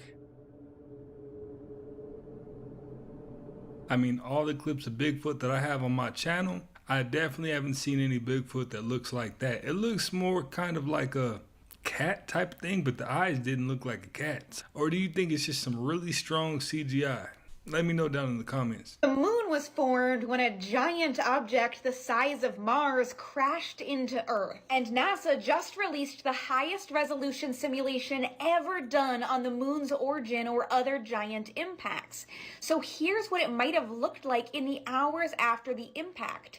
During the collision, nearly all of Earth and the object that hit it melted and reformed as one object, and the mass that was expelled from the collision formed the moon. The Apollo missions to the moon brought back a bunch of moon rocks, and scientists found that the Earth and the moon have incredibly similar chemical characteristics. And gases found in lunar meteorites, or chunks that flew off of the moon when it was hit by an asteroid or something, match those of ancient Earth. Some of the moons of other planets are captured asteroids that got stuck in that planet's gravity and started orbiting, or they actually formed at the same time that the planet did, but not ours. Our moon is really Earth's lost appendage. Stop the cap. Have new videos showing the moment a pilot suspected of being intoxicated was pulled off a flight to Chicago. This all happened on the Southwest Airlines flight back in January. The pilot, David Alsop, was getting ready to fly the plane from Savannah to Chicago when police boarded. When was the last time you had something to drink? Last night. About how many hours ago? Like 10 hours ago, at least. Would you be willing to provide field sobriety with me right now? No. Why not? There's no need. Well, I can smell an odor consistent with an alcoholic beverage. Alsop attributed the smell to nicotine gum he was chewing. He failed the field sobriety test and was charged with DUI. Note to self, no more booking with Southwest. No. Did you know that every zodiac sign has a psychic ability? Aries is pyrokinetic. They have the ability to start and control fires with their mind. Taurus is telekinetic, the ability to move things with their mind. Geminis have remote viewing, and this is the ability to perceive or describe distant or unseen objects or things. Cancers are empaths. They have the ability to feel other people's emotions. Leos are channelers. They have the ability to receive and relay information from beyond this realm. Virgos are energy healers. They have the ability to channel and manipulate energy to heal themselves and others. Libras are telepathic. They have the ability to hear the thoughts of others and communicate without speaking. Scorpios are death warners. They have the ability to receive premonitions about death. Sagittarius have precognition, which is the ability to see into the future and know what's going to happen before it actually happens. Capricorns are mediums. They have the capability of connecting with those that have passed away. Aquarius are clairvoyant. They have the ability to see individuals or events that are beyond natural perception. And Pisces have the ability to astral project. This is the ability to leave your body and project into another realm. So what psychic abilities do you have? You know what, I'm gonna go ahead and call cap on this. Because if it was true, all hell would break loose on this earth already. You know what I mean? Think about it. These are the windows to the soul. You can tell a lot by somebody's eyes. You can see if they are genuine, they are kind. You can tell if somebody is lying through their eyes. You can tell if somebody is evil, and you can also tell if somebody has suffered severe trauma. If you didn't know, this is Princess Beatrice. She is the daughter of Prince Andrew, a royal who has went under a little bit of scrutiny for his alleged ties to men like Peter Nygaard and Jeffrey Epstein. Throughout her childhood, and as you saw early adulthood, she was just a beautiful, normal little girl. She actually kind of reminded me of a mix between Prince Harry and Prince William, but somewhere down the line something changed. Now it's no secret that Princess Beatrice has always had these big, beautiful green eyes, but at some point her eyes began protruding. It's called the bug-eyed effect, which is kind of reminding me of the physical characteristics Ashley Olsen is exhibiting today. So I'm going to ask you again, what could someone possibly go through to change their physical appearance so dramatically? Now, I got a little bit of heat in my last video for comparing Ashley Olsen to a war veteran, showing in as little as 4 years how much trauma can physically affect a person. But it's not just war veterans who have exhibited these traits, it's also children who have endured extreme trauma. This is what experts are calling the 1,000-yard stare. For example, we saw it with Riker Webb, a 3-year-old child who went missing in Montana, and after 2 days, he was found like this. When I researched how much trauma can affect someone's eyes, alter pupil responses, vision problems, and even physical changes like bug-eyed appearance. I know a lot of people in my comments section stated these could all just be factors of aging, lifestyle, or plastic surgery, but could something more sinister be happening behind the scenes? Now, I can actually chime in on this topic because I've known the guy for years, and he went through a sickness that caused his eyes to protrude. And it wasn't through any kind of like trauma or tragedy. It was literally like a sickness that caused his eyes to like bulge out. And after he got over the sickness, his eyes never changed. So it just stayed like that. So some people might go through trauma and experience that, but there's also sicknesses that cause that as well. It's the wheel of karma. One of the only things that Jesus came, they really admire you. You have to be very brave to take that step and to sign up on this school. So the majority of us are caught on this wheel going round and around and around for how many hundreds, thousands of lifetimes? I'm tired of being right. You guys, I am tired about being right about this Mountain Dew conspiracy because we're about to have a blackout. Remember I told you guys to watch out for that flavor Baja Midnight? Well, guess what? Taco Bell is set to launch a permanent new flavor, Baja Midnight. Now, isn't it weird that Rosie O'Donnell puts out this cryptic message just last week? Black out the system. Black out the system. And of course, she's being all dramatic with a black hoodie, but she's clearly alluding to something like this. Blackoutthesystem.com just popped up, and their slogan says, "We're not asking, we're shutting it down." You guys, this is a call to action for a mass blackout to happen all over the United States, happening on September 16th through the 20th. And this is what they want you to do. No work, no spending, no travel, no projects, no events, no restaurants, no backing out. Yeah, this sounds really safe for our economy. First of all, we're blacking out the system September the 17th. I'm talking about shutting down the whole grid, the economy, everything. No spending, no working, all of it.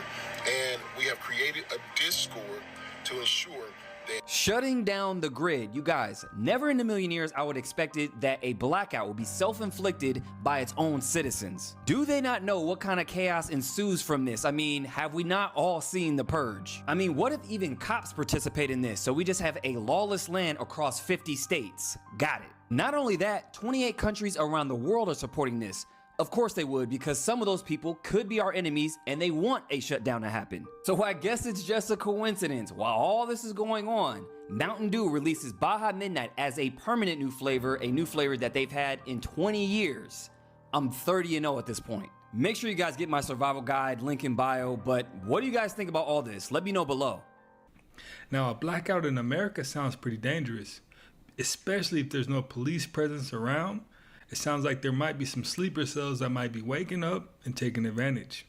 But let me know what you think about this whole Mountain Dew conspiracy. People who are high in neuroticism carry long forms of a certain gene called the serotonin transporter gene. This gene means that high neurotics produce less serotonin more slowly. That is why warriors worry. They are literally warriors because it hurts them more when something bad happens. Teeth are actually connected to other organs. Upper right tooth, if there is a root canal there or big mercury filling, I know that it's on energy field of like thyroid, parathyroid, stomach, right breast, and pancreas. Oftentimes I will see also the health history, which was filled out beforehand, and I will see that there is definitely correlation there. Solution for it would be to just get the tooth out, because that tooth, it's holding a lot of bacteria. It's also on that energy field, so it doesn't allow that energy to flow very good through the body, and we're having other issues to the body. Come follow us for more. This is quite literally the only example of them even doing anything with stone depicted, but this is not showing them cut a block. What do you think they're using when those guys are on their knees? They have those things that's showing a line. You just be showing them carved stuff into it, because I saw examples where you have this wonderful stone and then these crude glyphs carved into it. Why would the glyphs look like in comparison to a wonderful block? Let me just clarify. Dynastic Egyptians are the so-called ancient Egyptians. My argument, there was people before them doing work. Do not ever sit inside a Tesla as it's charging. And I used to do that. Yeah, it felt awful. Super dangerous. The EMS stuff is so serious, and people think that that's really woo-woo nuts. I am every single night when I go to sleep, my phone is on airplane mode. I never ever keep that on Bluetooth. I interviewed this guy, and he tests homes. Oblivion.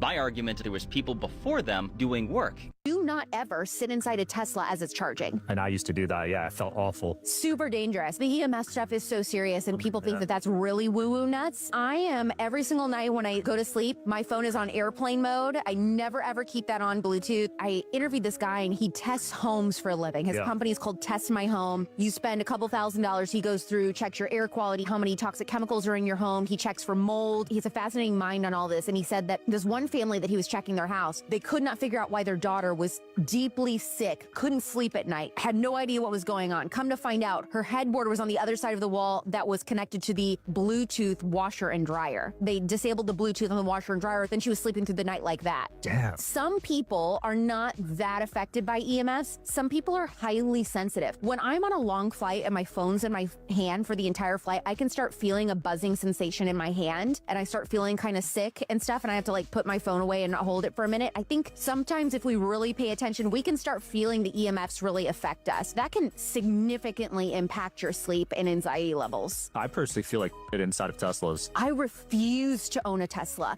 Evidence is overwhelming that we are living in a simulated reality, a virtual reality, which means that somewhere out there, there is another world where we exist, what we maybe call our higher selves, or however we want to think of it, projecting consciousness into this world. But there were a series of experiments that were done back in the year 2001. It was the first time this concept was taken seriously. You know, all the ancient traditions tell us that we're living the Maya, we're living the illusion, biblical the perspective. That says that this world's temporary, that we come from somewhere else, we're learning something here that we're going to need when we get to the next world. You know, so the ideas are not new. The first time science really took a hard look at this, Nick Bostrom in the year 2001 created an algorithm, and he plugged in all the variables of life and civilization and governments and finance and humans and babies and everything into this algorithm. And I think probably even to his surprise, the odds, what he found was the odds statistically are greater that we are living in a simulated, a virtual reality than that we are not. You would be surprised to see the amount of money I spend a year on security. It's like... Do you have security right now in here? Yeah, I spend millions upon millions of dollars a year in security. Like, some months I spend over $1 million on security. So the Acambora artifacts were discovered in Mexico in 1994. They consisted of 33,000 artifacts found, and the carbon date put them back 6,500 years ago, which would have been 4,500 BC. Jeez. And these artifacts were so strange, and I've never heard of them, probably because the story's trying to get swamped over by the Smithsonian. But these artifacts, they consisted of like stone and clay, like figurines and stuff of like dinosaurs. Oh. And like there was one figurine of a warrior riding a triceratops. What? Wow. Yeah. Could you imagine? And then they had other figurines of like mermaids, human-animal hybrids. They even had one that looked like Bigfoot, and like just this crazy stuff that like totally messes with the whole narrative that humans interacted with dinosaurs. Yeah. Because there's a man riding a dinosaur. The timeline is scrambled. And so it was authenticated by 3 men in the profession that were like, they knew what they were looking at and what they were talking about. But then the Smithsonian, like, nope, this is all, it's a fraud. None of these are real. And they said, we're going to carbon date it ourselves. And they did. And they're like, these are only 30 years old. You know, there has to be some kind of truth to it because, you know, they're pulling these ideas out of the ether from somewhere, right? The ideas of dinosaurs and these mythical creatures. They're coming from somewhere, you know? And so I don't know. There's a lot to be discussed on that topic. Leaked 200-page internal document just exposed the secret rules for Meta's AI, and they are horrifying. The official policy seen by Reuters explicitly permitted the AI to engage a child in romantic or sensual conversations, generate false medical information, and even help users argue that black people are dumber than white people. This isn't a theory. These were the approved rules, and they have had deadly consequences. A 76-year-old man was convinced by a flirty Meta AI bot that it was a real person. It lured him to an address where he had an accident and died. After the leak, Meta claimed the rules were erroneous and had them removed. This wasn't a bug. This was their official policy approved by their own chief ethicist. And it reveals a terrifying truth. They're not building a tool, they're building an influence machine. What all does Mark Zuckerberg have going on over there at Facebook, man? I mean, do people really still use that platform anyway? There was this Ouija board, the old kids' Ouija board thing. I said, we gotta throw this thing out. Let's get rid of it, burn it. But before we do, why don't we try it? Despite Russell being a skeptic, he agreed to participate, and together with their nanny and friend, they began a Ouija board session. Blindfolded and unable to see the board, Russell and the nanny moved the planchette while Horn carefully recorded the letters. Horn opened with a question. I said, who is with us now? Said, new baby Russell. No. And I just told him, and I get the chills just thinking about it. Shockingly, the planchette spelled out, clearly and chillingly, new baby Russell. I said, who is with us now? Said, new baby Russell. No. And I just told him, and I get the chills just thinking about it. At this point, Horn had 2 children, Oliver and Kate Hudson, from a previous relationship, and was not yet pregnant with her 3rd child. She couldn't just leave well enough alone. See, when curiosity gets the best of you, you're going to mess around and find out. And she definitely did. Everything that happened on the news today, but it's going to be simplified in 60 seconds. The Netflix app is officially about to stop working on 60 different types of TVs next month, with thousands of people losing access. They're saying that Sony and Apple TVs are included in this, but here's the first list, and then here's the second list, and then here's the third list. If your TV is on this list, you're no longer going to be able to have Netflix. A father and daughter duo finally decode an alien signal from Mars 1 year after it was released. Okay. Basically, this was not a real alien signal. It was actually sent by the SETI Institute as a game a year ago. Obviously, they were finally able to crack the code, and they found out that it's actually an image of 5 amino acids. So for example, like hydrogen, carbon, nitrogen, and oxygen. People are only just finding out what Google really stands for after nearly 30 years. So they're saying that Google is actually just a misspelling of the word Google, and they're saying that if you don't know what that is, it basically means the number 1 followed by 100 zeros. I don't know what that means, but okay. This was the first time someone controlled 2 APL prosthetic limbs at once with their mind. To achieve this, the 2-limb amputee had to undergo a special surgery that rerouted nerves into still functioning muscles. If time and space are continuous, as it were, shoot an arrow and have it hit the wall, why can't I of course I can shoot an arrow and hit the wall. What the hell are you talking about, right? You know, I'll do it right now and show you I can do it. No, you can't. Why not? Well, because both space and time are continuous. So you shoot the arrow. In order to get to the wall, you'll agree it has to pass the halfway mark. And then between there and the wall, there's another halfway mark. And then again, and then again, and then again, and then again. I always subdivide by half. Now, if space and time are continuous, that set of divisions never ends. For the arrow to get to the wall, you have to complete an infinite sequence. But you can't complete an infinite sequence. To complete a sequence of tasks, you have to get to the last one. But in an infinite sequence, there is no last one. So you can't complete it. So that means the arrow can never get to the wall. There's something wrong with that argument. It's not true that to complete a sequence, you have to get to the last one. To complete a sequence, you have to do every one. If there's no last one, so what? As long as you do every one, you completed the sequence. So this is Aristotle's answer. There's an infinite sequence of these spatial units, a half, and then a quarter, and then an eighth, and then, always going down by half. Yes. And time is equally divisible. So there's a period of time in which you will complete that task, that task, that task, that task, that task. First official promo look at the Backrooms movie coming out by A24 just dropped a few days ago. Let's take a closer look at it. Here's a quick timeline up to now. Back in 2019 on 4chan, somebody posted this photo that existed on the internet for quite some time, which would be later known as the Backrooms. The lore grew from there, but in early 2022, a YouTuber, Kane Parsons, he started a series of Backroom shorts on YouTube, which went viral, and as of now, they have millions of views. In February of 2023, A24 announced that they would be working on a film based on Kane Parsons' videos. Kane Parsons would even be directing, which will make him the youngest A24 director in their history. Kane Parsons' Backroom series follows the events of a research company called Async. During these videos, we see them discover the backrooms, the expeditions into it, and the consequences of being there. On July 10th, we got an update that Mark Duplass would be joining the cast of the movie. July 19th, a TikTok user posted this video of the movie being shot in their neighborhood. August 11th, A24 posted this image to their socials, and if you look super close, you can see the pattern of the chevron wallpaper in the OG Backrooms photo, which is the first official promo released since the announcement of this film from A24. I feel like we're going to start seeing a lot more promo from A24, and I can't wait, and hopefully we get a trailer soon, just even a teaser. I am ready, and less is more.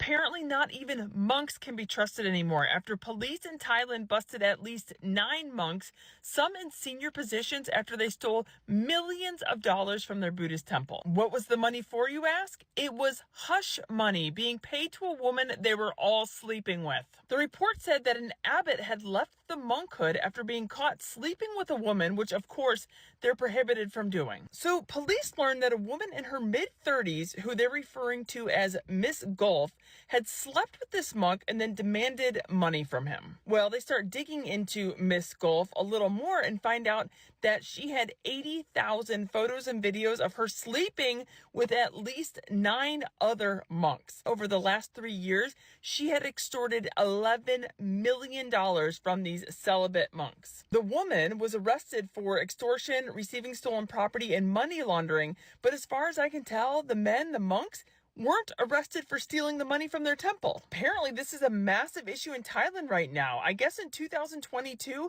an entire temple was left empty after all the monks were arrested in a drug raid. History will continue to repeat itself. Adam let Eve distract him, and these monks let a single woman come and distract them.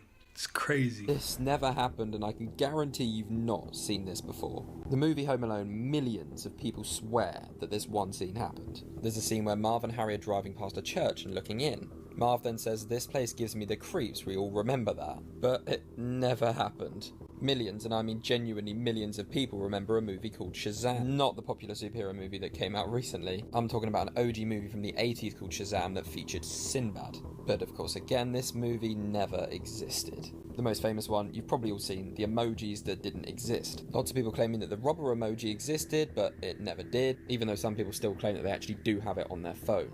Everybody, and I mean everybody, remembers in the Disney intros Tinkerbell dotting the I's, one of the most iconic things. But no, didn't happen. Of course it didn't. This is genuinely really weird. But apparently a lot of people thought that New Zealand was located northeast off of Australia, and had always thought that that is exactly where it was on a world map. And of course, in the movie E.T., E.T. never said E.T. phone home. He actually said E.T. home phone, which again, people have been absolutely baffled over the fact that that genuinely happened. Been asked to look at Conan O'Brien. I don't think anybody can look at this guy's face and not go, that's an interesting face. He's just got a unique face. 9 face shapes, he's a combination between what we call a bucket face. If you'll notice, he's narrower here, it comes up squared off, kind of shaped like a bucket. I'm a bucket face. We like to put things in our bucket. We have a thirst for knowledge that is simply unquenchable. We don't need anything other than our brain. We can sit in a chair. We don't need television. We don't need music. We just enjoy the process of thinking. We tend to overthink, but we're also thought leaders. We're intellectually persistent. We're strategists. We're list makers. We never complete our list because God will take us home if we do. And then he's got a lot of length to his face. So that's that tree quality. The tree face, just as a tree is deeply rooted, he's deeply rooted. He can take the winds of life. That face can handle stress better than any other face. They just have this deep root system. They can take those winds of life, stresses of life, better than anyone else. They like to grow on their own, don't like to be trimmed back, but their gift to mankind is the ability to spread their branches to protect. This,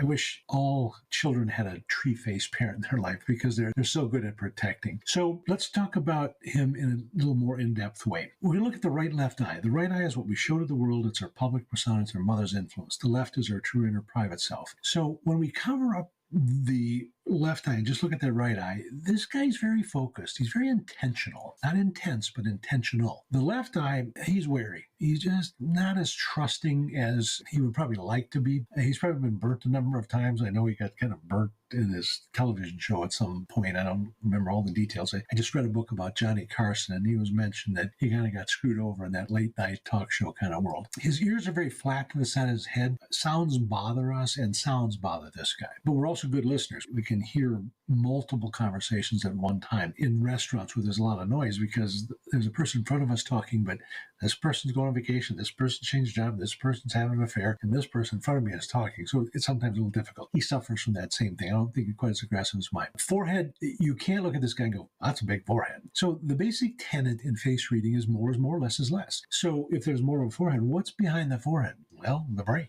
This guy's high intellect. There's no issues with him from an IQ standpoint. Very, very intelligent individual, deep thinker. Again, will tend to overthink. There's an interesting contradiction in him. I don't see this very often. His mouth is very narrow. Now, this indicates he's very introverted, kind of hard to confide in others. He's very private, and yet his jaws are incredibly strong, especially that left jaw. It just sticks out. A lot of his determination from his father. And this indicates someone that's very determined and very, very confident. So you've got the introverted and then the confidence. It's an interesting anachronistic entity here. I don't know how to read that. It's just something he's dealt well in his life. I mean, he's been very successful in what he does. I always like to look at patients and people from a health standpoint. That was my passion, was trying to figure out what's not right. He's got a little unlevel eyes. His pupil on that one side is higher than the other. This is almost always an indicator of a traumatic brain injury, TBI, or a concussion. Chances are he's had a history of a concussion. There is this indentation in his cheeks. This area represents your lungs. There's some lung weakness there. I don't think he's a smoker. He could have been a smoker at one time, but anytime we see this sunken in, there's just lacking something. Oftentimes it's oxygen, so there can be a lot of fatigue issues with these folks, but there's just something kind of lacking there. A little bit of lines across the forehead, a little bit of intestinal weakness, and then the tip of the nose, there's some heart issues there. Chances are there's a family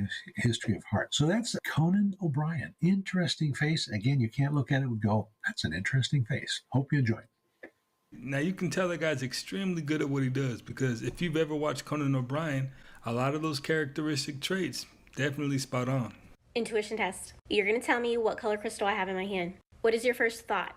What do you see? What do you sense? What do you smell? What do you feel? What do you know? If you have trouble connecting with your intuition, take a big deep breath.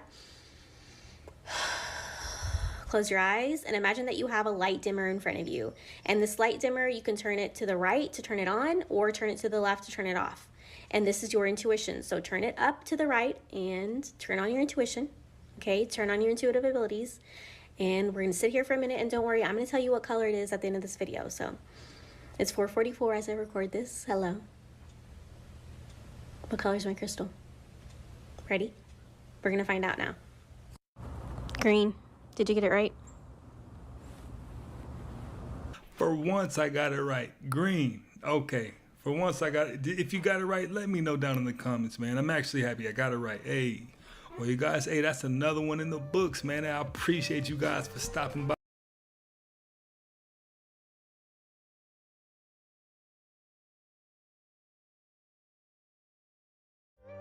Hey, what's going on, you guys? It's taking 145 people targeted and pricked with syringes. Most of the people that were targeted were teenage girls. The story is the people that were pricked with the syringes noticed a mark on their body. Then they started to feel ill. Now keep in mind, nobody knew what was in these syringes at the time they were used.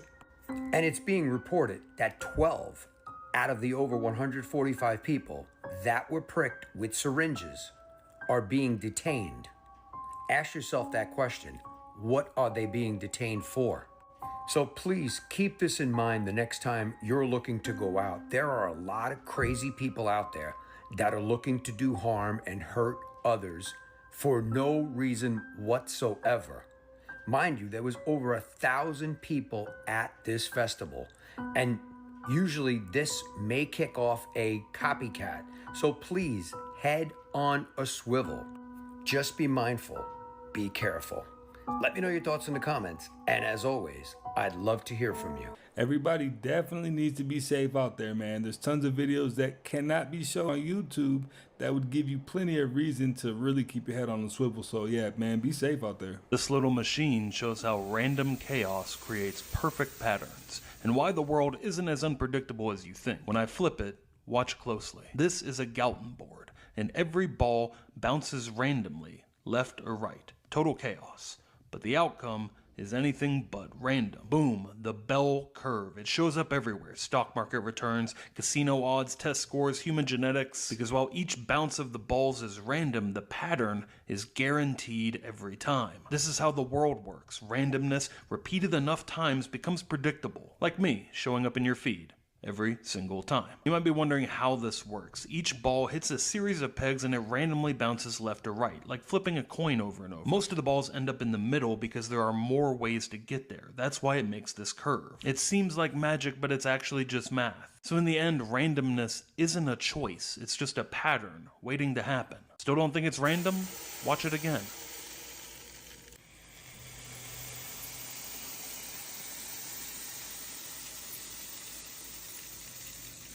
Hey, that's extremely interesting, because one of the first places I ever even heard about the bell curve was in the stock market, and it actually translates to the crypto market as well. The people that buy the stocks early are at the bottom of that curve, and the people who found out late are at the top of that curve, and the people who got in first are selling, so now it goes right back down to the bottom. These students figured out how to put out fires with sound waves. They're already working on putting these things into drones. Forest fires, all of that gone. Look.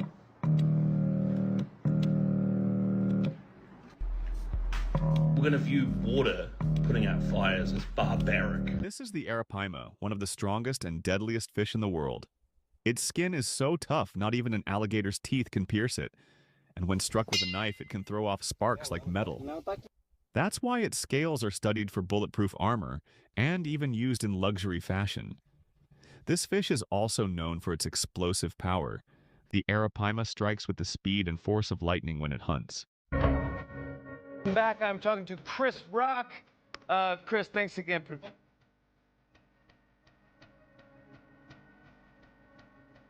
Back, I'm talking to Chris Rock. Chris, thanks again for...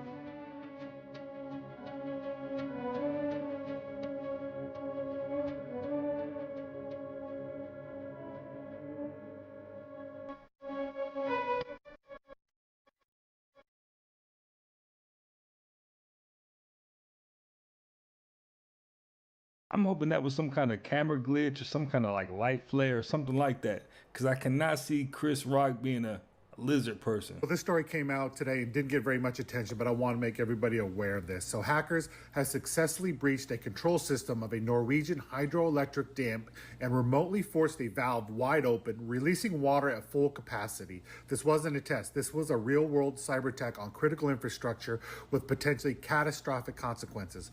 Local emergency services scrambled to respond to water surges downstream.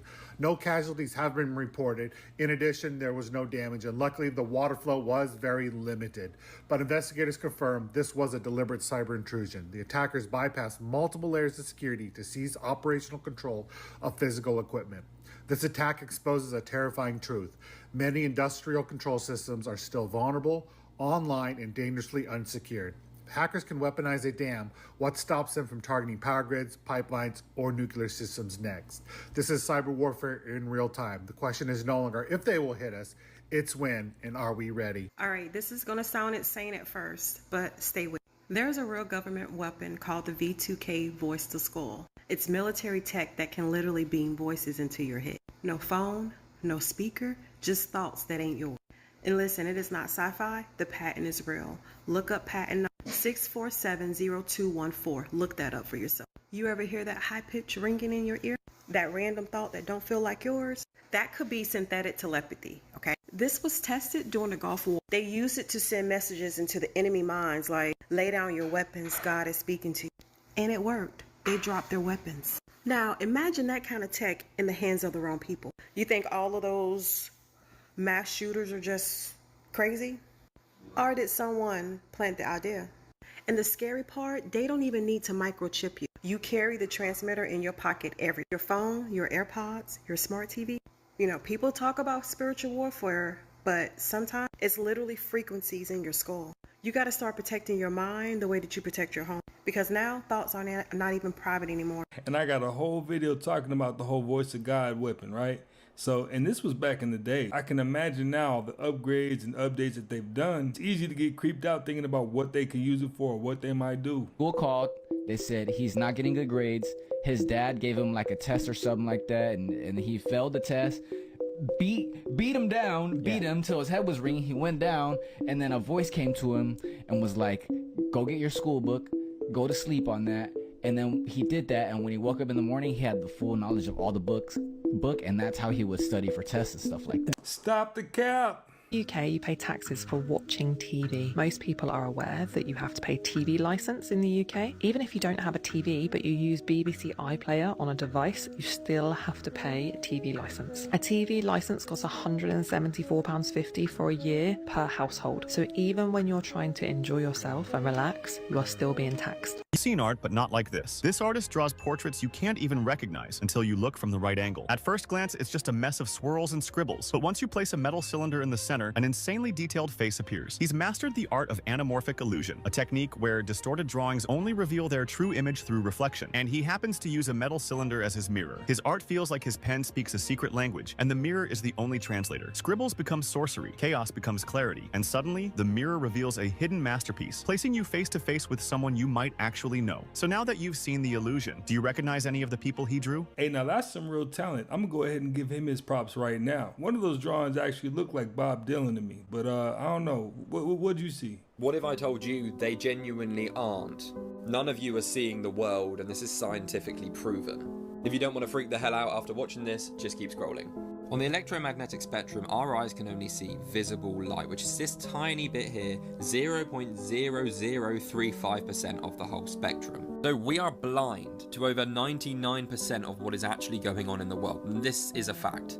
Now you also may or may not know there is a hole in the back of your eyeball where the optic nerve exits the eye. Now this is where it's crazy because yeah, if there was a hole in the back of your eye, you'd see holes everywhere, right? Well, your mind fills in the blanks with memory, so it's basically just creating it from your mind. So everything you see isn't necessarily as real as you think it is, because there's a part of reality, the light spectrum that we can all see, but a lot of what you see is being interpreted and made up by your mind to simply fill in the blanks. It of course links into the solipsism theory that I've spoken about before, where you are the only person alive, no one around you, me, no one is real, but your mind is filling in the blanks, creating these people so you don't feel so lonely and have an existential crisis. It's similar with hearing as well though, like we do not have good hearing compared to other animals and creatures. There's only a tiny fraction we can hear and the rest of it we are completely deaf to. So the life we're experiencing is just a heavily filtered, potentially fake version of what is actually going on. That's interesting because as we go through life, I'm sure we reach points where we think it doesn't get better than that. That's pretty interesting to think that we can have better experiences if we can see more, right? I couldn't imagine what that looks like. That's interesting. China is unveiling one of its tiniest military drones yet, a mosquito-sized aircraft apparently designed for battlefield surveillance. The tiny unmanned aircraft fits between two fingers, it flies using a pair of flapping, leaf-shaped wings, and can perch using 3 hair-thin landing legs. Claim is the drone's compact size allows it to stay hidden, while gathering intelligence in urban or sensitive environments. The drone packs power systems, sensors, and control circuits into its tiny frame, pushing the limits of micro-robotic engineering. The U.S. Air Force is also working on micro-UAVs, though no operational versions have been publicly fielded so far. Beyond the battlefield, scientists see potential for minute drones in fields like medicine, disaster response, and environmental monitoring. Harvard's RoboBee project, for example, developed insect-sized drones that can fly, land, and even transition between water and air. But on the battlefield, these ultra-small drones could become a new tool for silent surveillance, giving militaries eyes where traditional systems can't reach. And talk about no privacy, man. Did you guys hear about that 911 operator who got a call at 3:30 in the morning from an abandoned funeral home? If you didn't, I'm about to play it for you. But please keep in mind, this is a funeral home where nobody is currently working. Cops drive by it later to see if anybody was there. It's abandoned, the lights are out, nobody's working. And you can just very faintly hear someone talking. 911, this is Erica. How can I help you?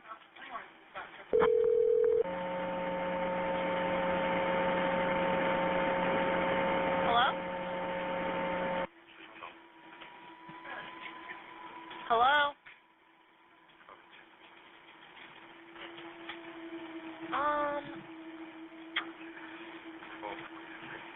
Hello?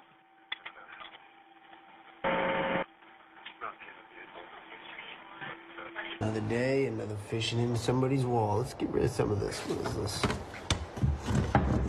Oh, tough. Nope. Nope, back in the wall. My cousin just bought a new house, and I'm scared. Regular room, closet. What? And there's 2 doors over there. I told her to padlock them because I think someone is living in their walls. Tell me this isn't the most terrifying thing you've ever seen.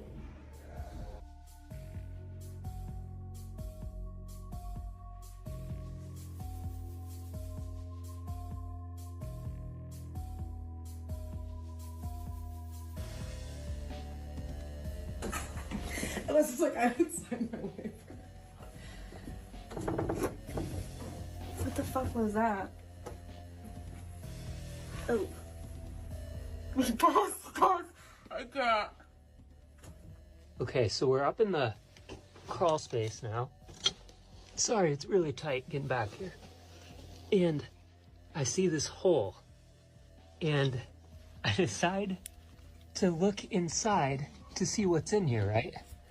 And I have a headlamp on right now and my phone light, and I cannot see the bottom.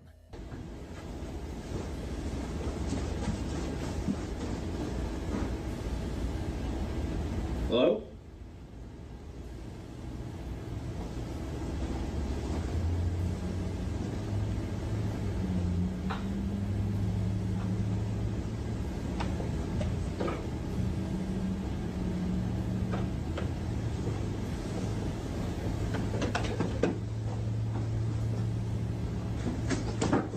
Hello? Who's here?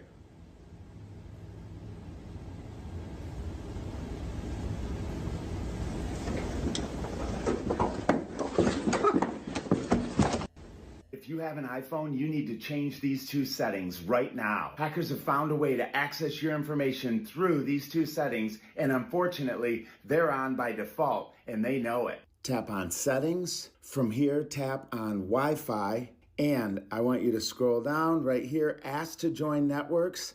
Make sure this is turned off. This is the initial step that allows them to access your information. But wait, you're not protected yet. You need to change this setting as well. Tap on Settings, tap on General. From here, tap on AirPlay and Continuity. And this is the second step that allows them to access your phone. They get in through a public network, and then they get in through AirPlay. So from here, tap right here, and I would turn this to either ask or never. If you use it on a regular basis, put it on ask. For me, I'm putting it on never. This will help protect your phone from being attacked on a public network. I'm curious, were yours both turned on by default? Of course it was, but man, I needed that. Okay, time to do some dark web browsing. First of all, open up Tor on Windows because it's the most secure operating system. It's got to update, connect to Tor, all connected. Go to dark.fail, open the Onion site, visit Dread today, in a new tab, loading.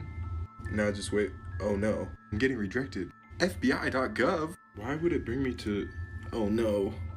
Okay, but for real, I get this question all the time. People love to tell me that Tor is compromised by the US government. A lot of what people believe about this stems from the truth, but it's really not the case. So first of all, people think that Tor was created by the government. In some ways, that's kind of true. This guy right here is Roger Dingledine. Great name, by the way. But he's really the person who created Tor. And he did so in a naval research lab. Primarily because the Navy and the government in general were looking for ways to securely and anonymously communicate. That's why many government agencies still use Tor. But now the Tor project is completely open source. So you can go in and look at the code and see exactly what it is you're downloading. Next, the government does fund Tor. They actually provide about 80% of the Tor project's funding. But again, that's because it is so anonymous and they use that anonymity for their operation. At one point, the US government actually did compromise users of the Tor network, but they didn't actually do this by operating a ton of nodes like people think. They did it with a zero-day exploit to the Firefox browser, which Tor is built on. The WikiLeaks docs show that they have operated some nodes in the past, but they do not operate a high percentage of nodes like people think, and even if they did, it still wouldn't be enough to compromise your privacy without devoting an enormous amount of time and resources. I'll explain why that is in the next part. An Uber driver is taking home 2 passengers when a car they have never seen before overtakes them on the left and then puts on the brakes. Before anyone has the chance to make sense of the situation, the other driver is already hurrying over. He taps on the window and orders the Uber driver to get out of his car, which makes the passengers panic. What's going on? I don't know. What's that? You blew the right leg. Get the out of the car. Just go, go around. Thinking fast, the Uber driver takes the right course of action by not getting out of his vehicle, driving away instead. They manage to escape and are ready to forget about the whole incident when they see his high beams on them again. That's when they make the second smart decision and get the police on the phone. Call 911. Make a left here. Make a left here. Our car is following us. And he bangs on the window and said, get out of the car to the driver.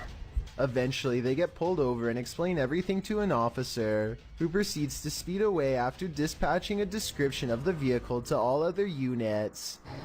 It's hard for him to open the doors because they don't know how to open the door with the Tesla. That's good. So that actually worked. Okay, so see, now that's another benefit. Did he try to open the door? Yes. Oh my God. Yes. The car that was chasing them is still nearby, and the driver is charged with being under the influence. Kudos to the driver for keeping his passengers safe and not responding with aggression himself. Had he gotten out of the car and into an altercation, he could have been charged with something or made the situation worse. You have to be a villain to manifest your dream life. You can't manifest while being a people pleaser. The universe doesn't reward self-betrayal. Sometimes self-love looks like disappointing other people. You want your dream life, but you're afraid of being called selfish? Good luck with that.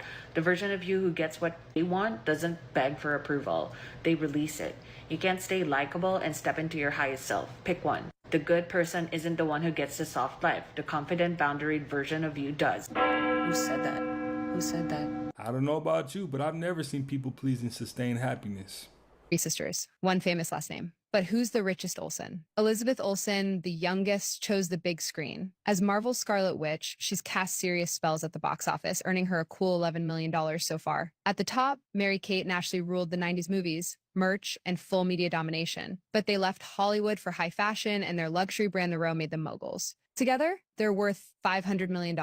Yep, that's $250 million each. Iconic. From twin empires to MCU magic, the sisters are slaying different lanes. Who's your fave Olsen sister? This is happening as we speak in southern states like Georgia, South Carolina, where these are falling from the sky.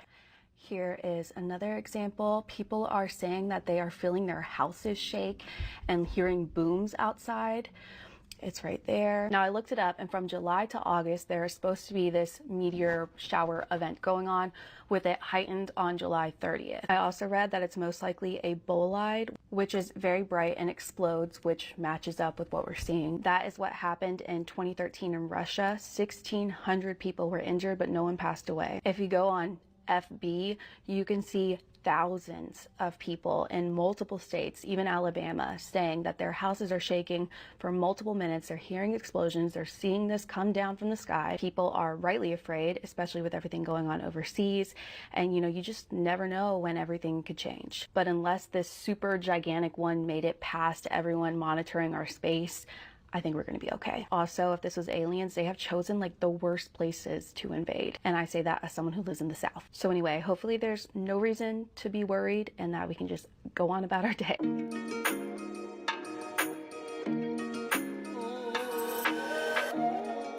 Something weird has happened in San Francisco, and I feel like they're not even trying to hide it from us at this point. Basically, this plane is coming into land at the SFO San Francisco airport. Now, this plane is seemingly just stuck in the sky, okay? I zoomed in here. Look at all the cars. The cars are moving on the bridge. This is this giant bridge outside of San Francisco. This is a passenger in the plane is taking this video of the other plane that, look at this plane. Literally, it is just stuck in the sky and it is not moving. Now, people say there's like a parallax or parallel, some effect where it's like if it's moving, it doesn't look like. This plane is not moving. This plane is legitimately just stuck. An explosion happened today in Huntsville, Alabama at around 3 p.m. June 25th, and nobody's given an explanation for it. Some theories about it are weather anomalies, a radar anomaly, or a flock of birds. Now, I've got this on several different radar websites, so it can't be a radar anomaly. And this is what a flock of birds looks like on a weather radar. And in my opinion, it does not look like that at all. This is an explosion that goes outward in a radius. It almost covers the entire state of Alabama. Alabama covers 52,000 square miles. So this explosion had to have been at least 30,000 square miles across. Another theory is that it came from Redstone Arsenal, a top secret U.S. Army base known for weapons testing, missile development, and classified military research. This theory comes mainly because you see a large plume of black smoke rising into the air from that direction. The radar for Shelby County Airport also went down unexpectedly, so whatever this was, it wasn't planned. This could all be conspiracy, but it's still so odd to have such a large explosion happen and nobody's talking about it or giving an explanation for it, especially how huge it was. No sirens, no answers. So what's going on in Alabama? Hey, what is going on in Alabama? Tap in and let me know. Remember how Red 40 was banned in the United States not even a few weeks ago? Well, I guess all of the food companies are catching up because whenever people on TikTok buy drinks like fruit punch, it's coming out clear. Literally everybody was convinced that there was something wrong with the drinks because we are so conditioned for it to be bright red. I was just pouring fruit punch and it came out clear. But there's absolutely no reason for it to be this color. And now that it's illegal, this is probably how all fruit flavored drinks are gonna look like from now on. But fruit punch isn't the only thing with Red 40 in it. Skittles, Takis, and Cheetos are known to contain a ton of it, so there is a really good chance that the next time you go to get a bag of chips, it might be looking like this. And even though it might not look as appetizing, I promise this is a good thing. Red 40 has literally no positive side effects besides the way that it looks. It's known to cause behavioral issues, migraines, and it's even linked to an increase in allergic reactions. And what's even crazier is that the United States is one of the last countries in the world to put these strict regulations on Red 40. Europe has done this forever, and so has pretty much every other country around the world, but as usual, the FDA usually never has our best interests. I keep telling y'all people that the UFOs, aka ETs, won't let no nuclear blast happen. Look how they stop, and they stop any missiles with ease with their technology.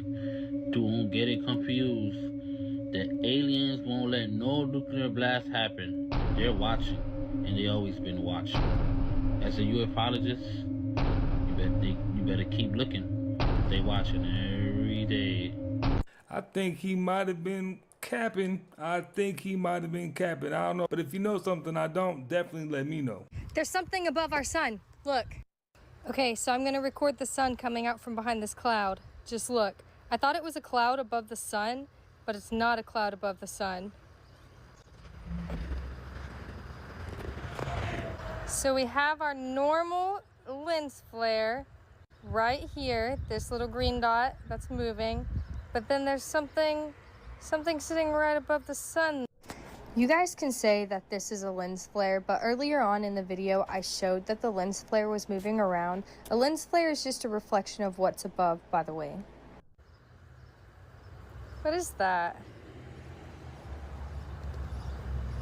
What is that? I mean, the lens flare is moving, but the thing above the sun is not moving. So, you see the lens flare right there? The lens flare is moving. That other dot above the sun is not.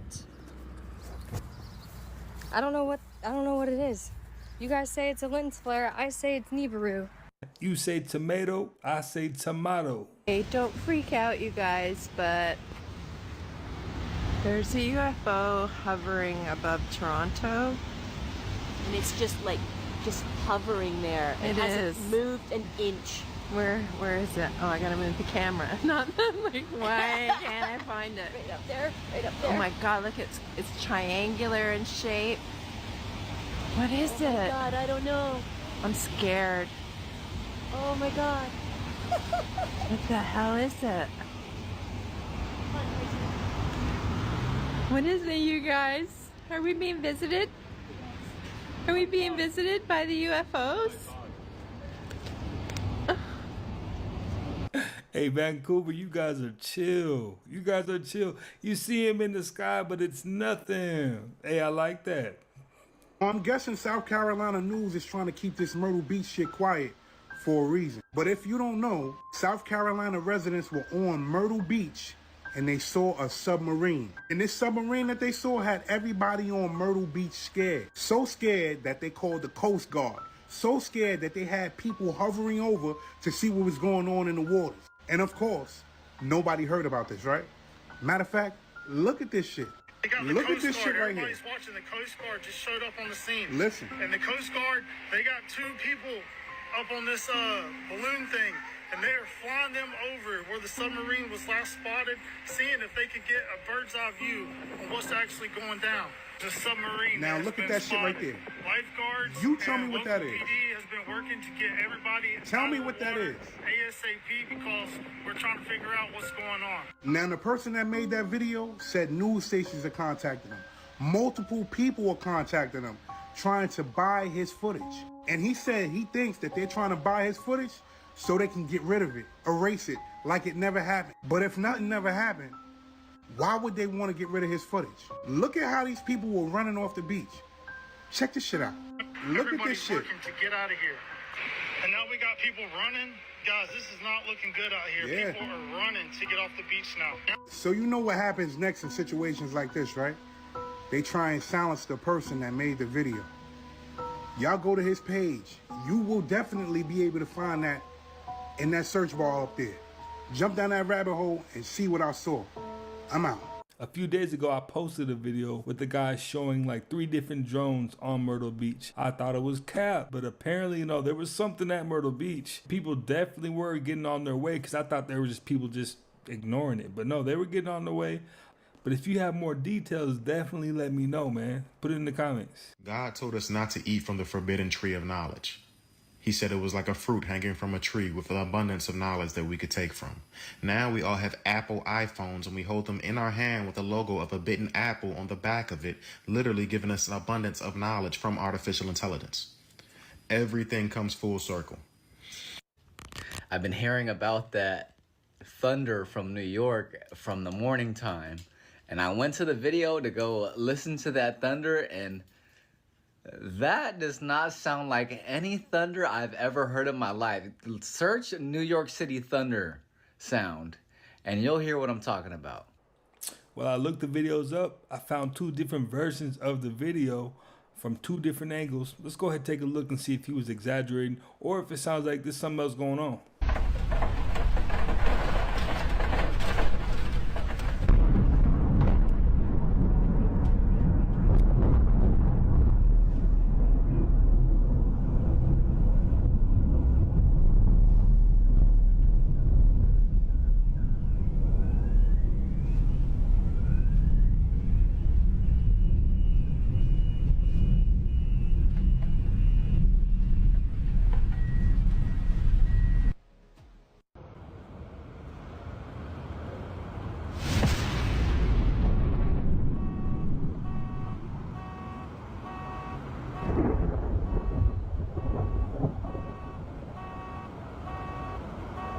Hey, now I won't lie, man. They had my headphones rumbling. Like, literally, my headphones were like this. I mean, if there was an actual nuclear bomb anywhere close to New York, since New York is so close to the ocean, I'm pretty sure all that area would be wiped out. Yeah, but let me know what you think. You had kids within the first 24 hours rolling around in what they thought was mud, but was really human waste.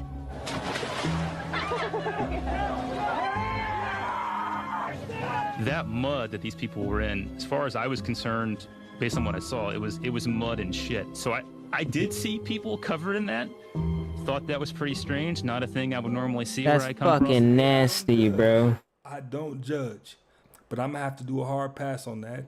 I'm gonna have to do a hard pass on Ain't that. no none of that My shit. label is not really I ain't on the because there's- doo-doo, they did dog. a lot of like bull like regarding my health as well. I like ran out of money from like my advance and I was in and out of the hospital around that time. And you know, they were just telling me like you need to do something about your health. Like you need to get on weight loss medication or something. Like you need to do something. And in order for you to do that, you need health insurance. Do you have health insurance? I'm like, no, I don't have enough money to pay for health insurance. Like I think I might have to go back home with my mom. And what they told me was like, yo, if you make a hit, all your problems will be gone. They didn't offer to pay for my health insurance, nothing. But they told me, yo, if you don't do something about your health, you're gonna die. But we're not gonna help you pay for it. You know what I'm saying? But if you make a hit. But if you make a hit, all your problems will go away. And then after that, the Cup song had a resurgence and it started going up. They was like, yo, we'll pay for your health insurance. You see what I'm saying? They didn't see me as somebody who should live until after that song started going crazy. So you started making them more money. Exactly. No. You just realized that it's a music business. You know, you forgot that these people are only your business partners, nothing more.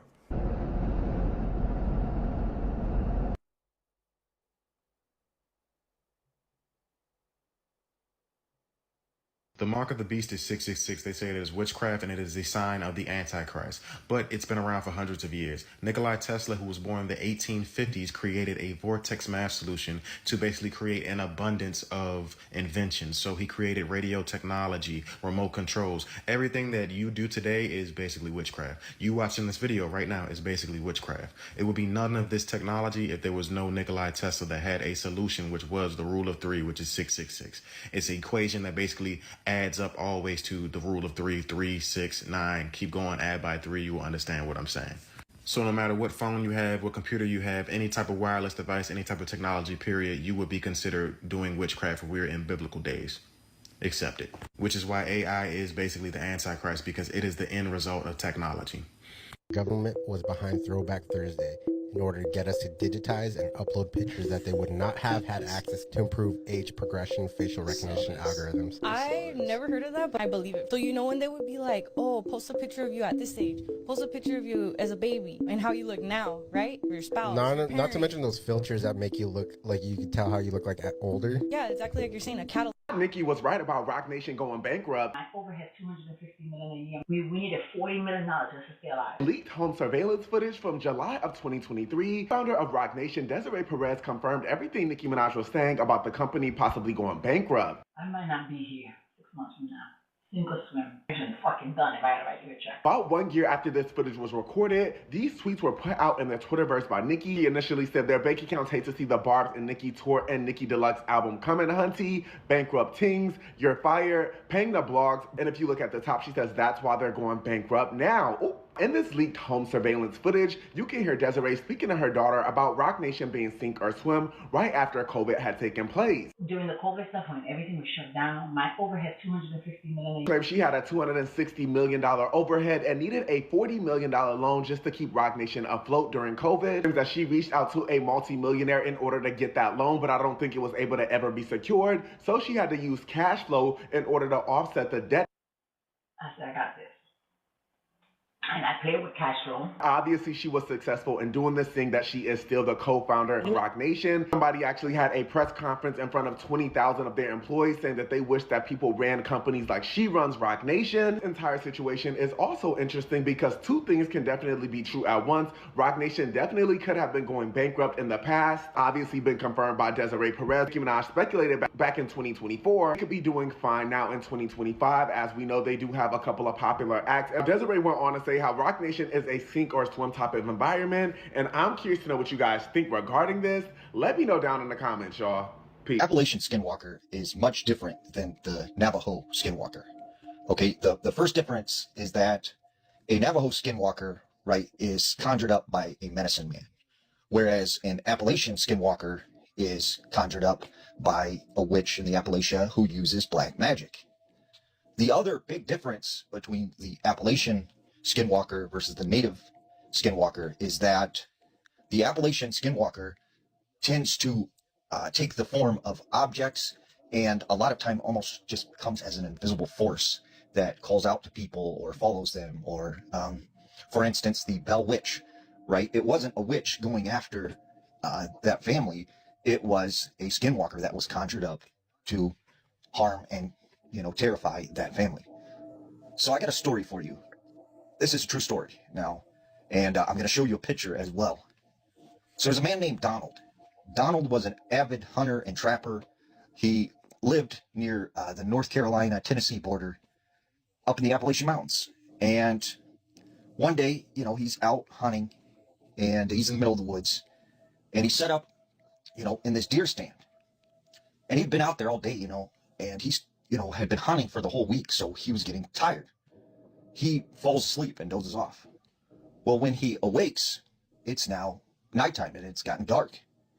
And as he's adjusting some things in his tree stand, all of a sudden, whoosh, he hears this loud thing move over the top of him through the trees, like it's some kind of large bird or something.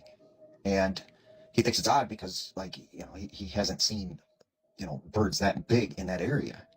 But then once again, whoosh, right? This big thing just passes over the top of him through the trees, and it's shaking all the branches. And then again, a third time. So, he gets down off his tree stand and is like, okay, it's time to head back to camp. As he starts, walking this trail back to camp, all of a sudden he hears something, say, Donald, Donald, hey, Donald, come play, and this voice just keeps calling to him. And he, it's like freaking out. He's terrified. So he takes off running, and he's running as fast as he can. And all of a sudden, boom, he trips and he rolls. And he realizes he just tripped over this root that is sticking out of the ground. And when he looks up, he notices this big, eerie-looking tree. And, it has no leaves on it, but it has branches that almost look like hands, and it looks like it has a face.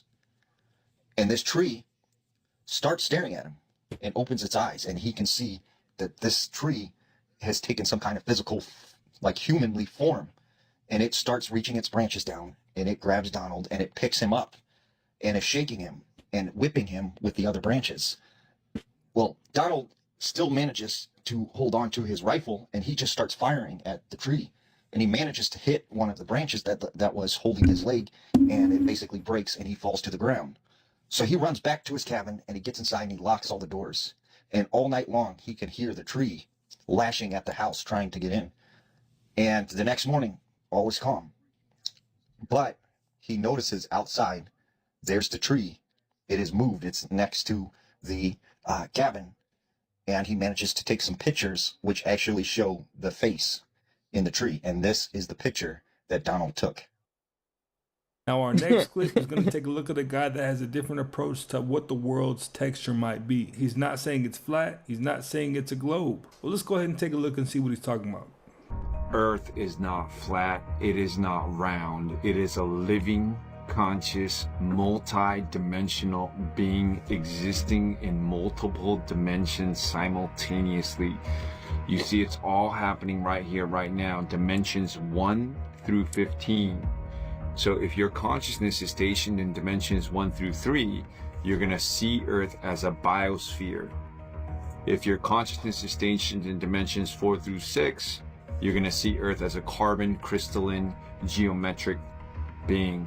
Consciousness in 9 to 12, pure liquid light being, and perception creates reality. So most human beings think Earth is flat or round because literally they have not activated their multi-dimensional self or upper stranded DNA. That's what and it is, all y'all. has to do with angular rotation of particle spin. and particle pulsation rhythm. This is how we shift dimensions and shift our consciousness to be able to see Mother Earth from a higher level of perspective. And so those people who see Earth as flat is simply a two-dimensional shadow of her light body. And the globe, or the round Earth, all it is a projection of a limited frequency bandwidth. And the higher your frequency, the more you will see the true form of Mother Earth, a living Merkaba, a breathing, pulsing, living, sacred, geometric, morphogenetic hologram that reflects and mirrors your consciousness level. So, is the Earth flat or round? Neither. Earth is you. The more you awaken, the more her true shape will be revealed. A 12-planet star, a singing sphere, a living consciousness grid pulsing with the codes of creation. Earth is not a shape to be proven. It is a consciousness to be remembered. If this resonates, share this video, tag a friend, but more importantly, activate your upper stranded DNA, your higher self, because Mother Earth, she given birth, new Earth, and she is crying out for her true sons and daughters to activate and embody their avatar inner Christos 12th dimensional self. You think money buys happiness? Hell no. Actually, there's an amount of money that once you pass it, it buys misery. Once you have a certain amount of money, you can change people's lives. So it's really all people can think about. So it's difficult to make new friendships at certain financial points, right? In America, somewhere around $1 million a year, it starts going the other way, where it's more problems beyond that, and you start getting into really an attack zone. And there he said some truths in there, man. Hey, money doesn't change you. It amplifies who you actually are. But it definitely will change the people around you, because they're waiting for you to change their situation. A lot of the times. Not all the time, but a lot of the time. So he was somewhere in the ballpark of being right for sure. It's really curious how we've been shown what this reptilian entity looks like. There's a photograph of Salvador I saw this Dali, one. a real initiate. By the way, I studied with the same Kabbalist who taught Salvador Dali. She never showed me this. It's an image of a reptilian that he's holding up like this. And it's about, oh gosh, I don't know, 6-7 inches tall. Now, this reptilian, sort of where we have our third eye, has a protruding horn-like figure in the center of its forehead, on top of its head. That's called the proboscis. That comes off and goes into the eye, and within 2 weeks kills the human soul and takes over the memories and consciousness. That's what they call it, soul scalping. And they have found really similar reptilians in animals that they don't understand how it's gotten into the animal's head, how it's gotten into their brain. Animals who were behaving strangely and had to be put down. So the whole thing is really mysterious. And those who have had the black eye very often start behaving differently. Now, have we seen Trump with the black eye? No. We've seen him with a red left eye. And is he behaving erratically? Oh, he's doing some really cool stuff, right? But also, one week he's coming out and talking about the evils of mRNA and what's going on in Israel. Then the next week he's saying crazy things about Gaza and promoting AI and mRNA shots. So it seems really inconsistent. Now, this may not be necessarily due to a virile parasite. It could be clones, and we'll come on to that in a moment. Yes, the Black Eye Club is definitely an interesting topic, and I definitely need to do a deep dive into that because there's so much going on. Well, you guys, hey, that's another one in the books, man. Hey, I appreciate each and every one of you guys for stopping by and watching another one with me. If you haven't already, smash that like button for me. Smash that subscribe button. Go ahead and join the iTrack fam if you haven't already, and I will definitely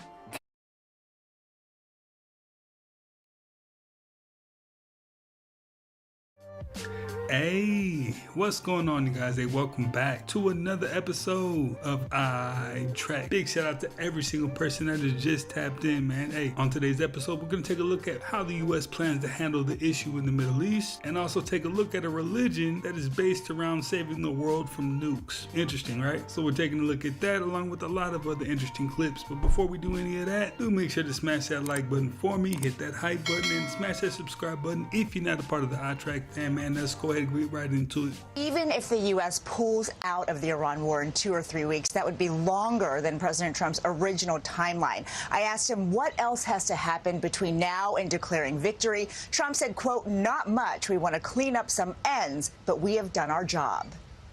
We'll be leaving very soon. President Trump said the U.S. continues to negotiate with Iran, but will soon be done with the war. I had one goal. They will have no nuclear weapon.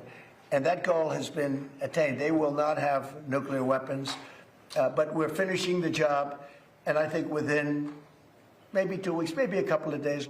In a phone interview, I asked the president if removing the enriched uranium that remains in Iran, a critical component to make a nuclear weapon, is a requirement to declare victory. Trump said, "I don't even think about it. That's so deeply buried, it's going to be hard for anybody." Trump said it's possible Iran will make a deal in the coming weeks, but added that is not necessary for the U.S. to end the war. They're losing. They admit they're losing. They're begging to make a deal. Earlier Tuesday, the president said reopening the Strait of Hormuz is up to other nations since they depend on Gulf oil far more than the U.S. "I'm not a gatekeeper for them," he said in our interview. "Countries have to come in and take care of it." They'll go right up there and they'll be able to fend for themselves. I think it'll be very safe, actually, but we have nothing to do with them. Iranian restrictions in the strait have caused gas prices in the U.S. to spike by almost 35% since the war began. All I have to do is leave Iran, and we'll be doing that very soon, and they'll become tumbling down.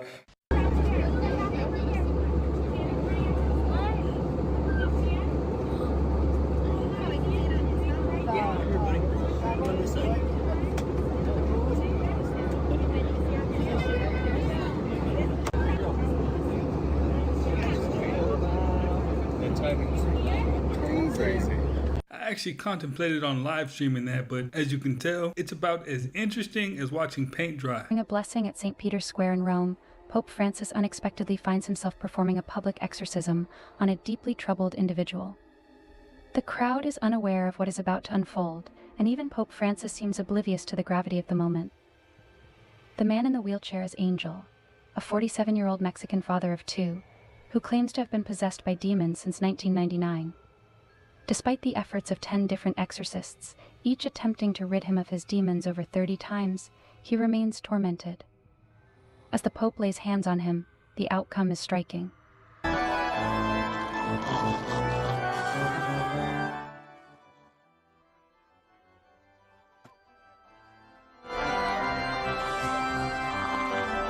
As you observe closely, Angel's face twists and contorts in agony, as if the demon within him is boiling beneath his skin. The longer the Pope maintains contact, the more uncomfortable Angel appears. When the Pope finally releases him, Angel immediately slumps over, a look of tranquility washing over him. But is this the result of a genuine demonic force departing, or simply the power of suggestion? No, Buddy looked like he was possessed. It looked pretty obvious. On a real rabbit hole, we're going to Turkey. Turkey has some of the wildest stuff on the planet, hands down. Who makes it?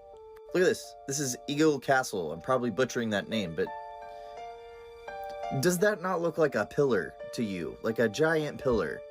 That's huge. Those are people. Look at the boat.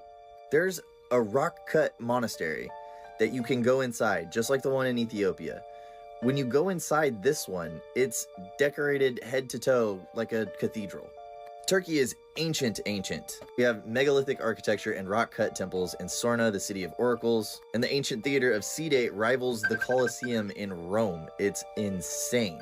Göbekli Tepe and Karahan Tepe are also in Turkey. These two push civilization back 5,000 years from what we thought. They were buried really fast, like something was happening outside. The fact that every ancient culture has a flood myth would make Hello? Daring make sense. It's an 8-story underground city with locking doors, water access, and air vents. The world is so crazy right now. Netflix is testing a new feature that pauses your show and plays an ad after it detects that you looked away from the screen. There is a proposal being reviewed right now to collapse all the time zones in the US into one. The representatives pushing this are saying that it's going to reduce confusion. A new study just came out saying that those I went and get some ice.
Scrolling consistently every day are generating enough body heat to be qualified as light exercise. Apple just quietly updated their terms of service to say now that any idea that you have while wearing AirPods is theirs. Google Maps just added a new feature that takes you down the most aesthetically unpleasant route. An archaeological excavation last month just uncovered an ancient race of skeleton people. Southwest Airlines just announced that they are phasing out complimentary cabin pressurization. And TSA is trying out a new $49 opt-out from body scanning. You also have to sign a waiver confirming that you are probably fine. This map shows what a new proposal looks like to make the United States just 2 states. There's a land bridge that goes in the middle to connect to make sure that it stays this way. A new bill was just introduced requiring all AI-generated content to be followed up by a 3-second pause so that us humans can emotionally process it. My name's Adorian. Follow me to stay in the loop. I just want to know how many days, weeks it took to set up these dominoes, man, just to knock them down in a 10-second video. This is crazy. They built the Eiffel Tower of dominoes out there.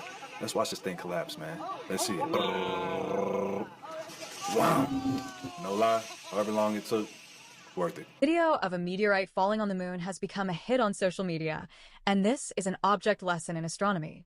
There is no atmosphere on the moon, so meteoroids do not burn up like on Earth, but crash into the surface at full speed, forming craters.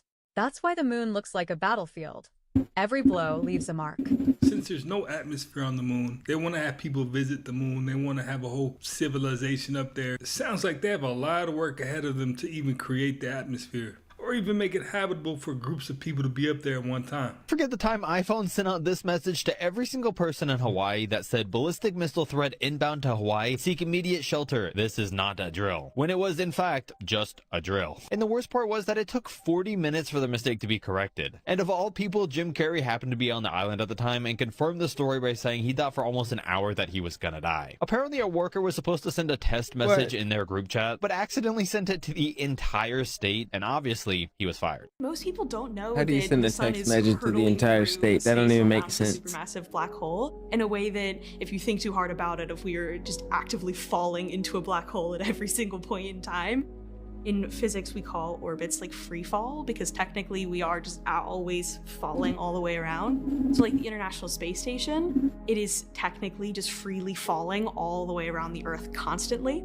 But because it's going sideways just enough, it just goes in this nice little perfect circle. Every single member of Congress who's gone into a briefing has come out saying holy on the Keeping It Real podcast with Jillian Michaels, Representative Anna Paulina Luna who's leading a House push for declassification, described this as the reaction for lawmakers who've seen classified UFO/UAP briefings behind closed doors. Do you think this upcoming disclosure can change everything we know about our reality? When they asked Steve Jobs, boy, your kids must love the iPad. Everything we know about reality, bro. My kids don't have an iPad. And then his biographer, who spent time with his family, said he wasn't kidding. Rush. There's no technology. At dinner, they're talking about art and history.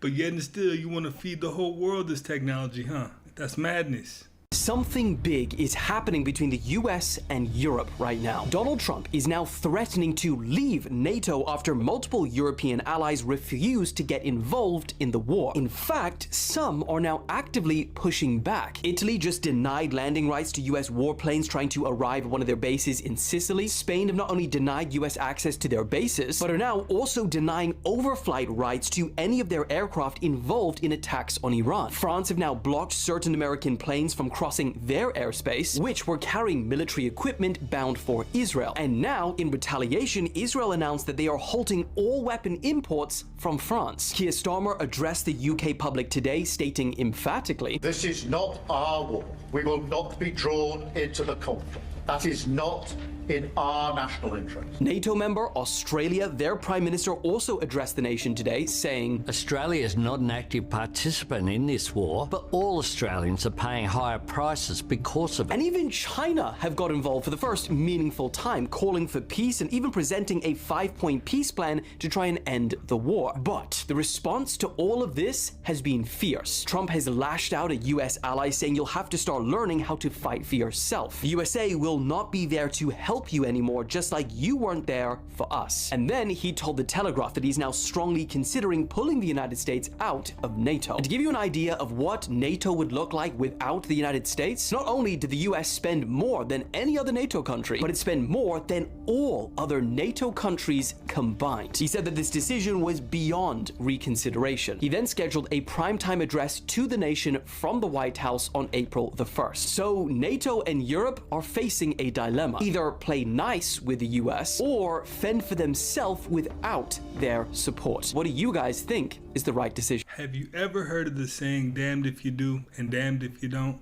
That 100% applies to this. It just kind of seems like everybody's going to be winning and losing at the same time. Have you heard of this prediction that something is going to happen this Easter Sunday? So you've probably heard of Chris Bledsoe, but if you haven't, this is his story. In 2007, he was on the banks of the Cape Fear River in North Carolina when he had an encounter with orbs, glowing beings, and a UFO. Chris lost about 4 hours of time that day and came out with his severe Crohn's disease mysteriously gone. NASA, the CIA, and even the Vatican went on to investigate him about his abduction experience. Then in 2012, Chris had a vision.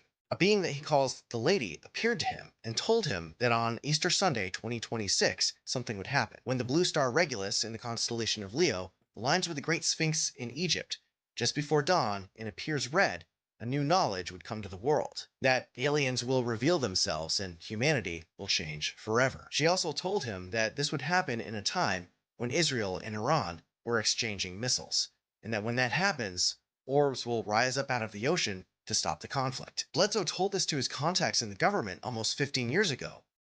And look what's happening now. And what's really interesting is that the Space Force has a logo, this one right here, depicting the Sphinx on the globe and a bright star above it. Is this depicting the event that the lady told Chris about? Now, this is real. It was created in 2022 as part of the intelligence unit, Space Delta 18, at Wright-Patterson, arguably the most UFO-connected military base in American history. And it's also been reported that government remote viewers were tasked with looking at this date. So what do they know that we don't? Drop your theories down in the comments. Now, if that whole Easter Sunday premonition comes to pass, we might need to reconsider a whole lot of things that we thought we knew. Sorry in advance for this one. What the hell's wrong with people, man? In July of 2023, a 31-year-old man identified in reports as Mr. Liu was admitted to a hospital in China after experiencing severe abdominal pain, sweating, and signs of infection. You probably know where this is going. Doctors discovered he had inserted a live eel into his, which then forced its way through his rectum and colon. The eel used its sharp teeth to bite through his intestinal wall, causing a perforation that allowed bacteria and fecal matter to leak into his abdominal cavity, triggering life-threatening peritonitis. CT scans showed the eel moving inside his abdomen before surgeons performed emergency surgery. During the operation, they found the eel had punctured through the colon and entered the abdominal cavity. The eel was removed and the damaged sections of intestine were repaired, while surgeons cleaned out contamination to prevent further infection. He survived after intensive treatment, but doctors noted that without rapid surgical intervention, the injuries would have quickly led to organ failure and an extremely painful death. The United States went to war in the Middle East to protect what's called the petrodollar system, the most powerful system on Earth. And there's a theory that says the US may have accidentally or intentionally started the process of destroying it. We are facing a real shock. Oh, shit. That is probably beyond what we can imagine at the moment. And what we're seeing is what some people are calling the end of Pax Americana.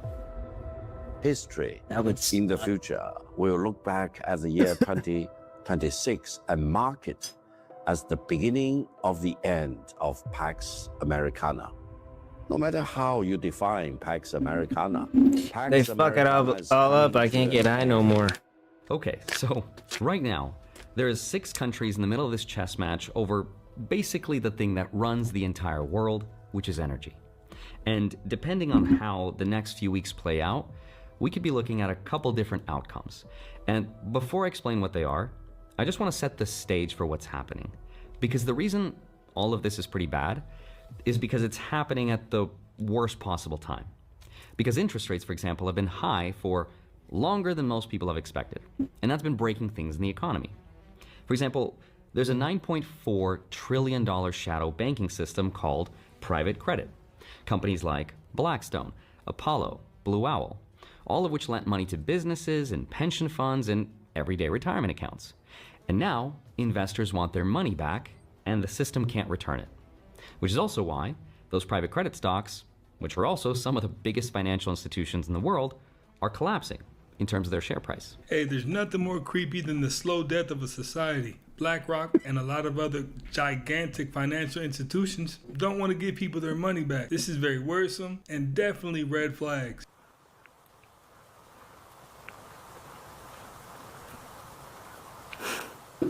This one's kind of fun. So you see that weird shape kind of moving across the screen back and forth? If you pause the video at any point at all, you'll see it stop for a second and then it will vanish into the background. You won't be able to see it anymore. Now this isn't a camera trick or anything I'm doing. It's just your mind making a camouflage with the background because it looks so similar. And if you start it up again, you'll see it again. And again, if you pause anywhere, it'll just vanish into the background. Hey, it absolutely vanishes into the background. It's pretty wild. Hey, check it out for yourself. Something slammed into the moon so hard that it somehow erased more craters than it created. And scientists never even knew that it happened. So NASA just found a brand new crater on the moon that is 225 meters wide, about the length of 2 football fields. And somehow nobody even knew that it happened in the first place. But here's the part that is actually insane, because this thing hit so hard that it sent rock and dust flying over 120 kilometers in every direction. That debris was moving at over 1 kilometer per second, which is faster than a bullet. And then all of that material landed on top of the surrounding terrain, burying smaller craters that were already there. So this one single impact created a brand new crater, but it wiped out dozens of existing ones underneath a blanket of debris. NASA officially stated that a crater this size only forms once every 139 years, which means that we just witnessed something that's not going to happen again in obviously a very long time. And obviously the wildest part is that NASA is currently trying to send humans to the moon, but this thing just hit with 0 warning. So we are going back to the moon and things are just slamming into it without any warning at all.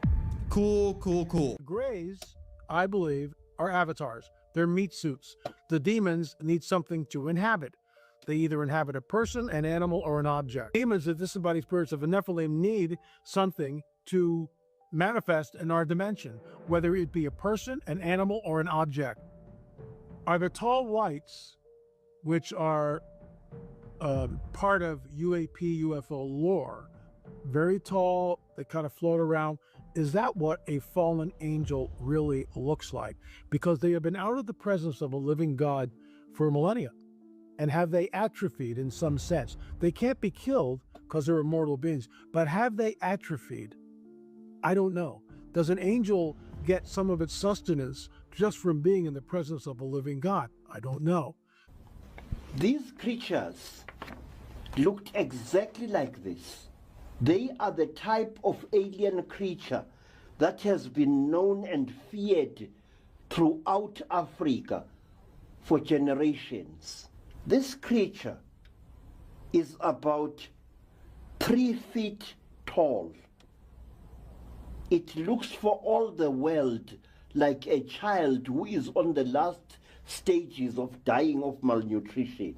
It looks exactly like this, and it has a strange smell, which once you smell it, you shall never forget it. This creature is known by the Zulu-speaking people of South Africa as a mantindane.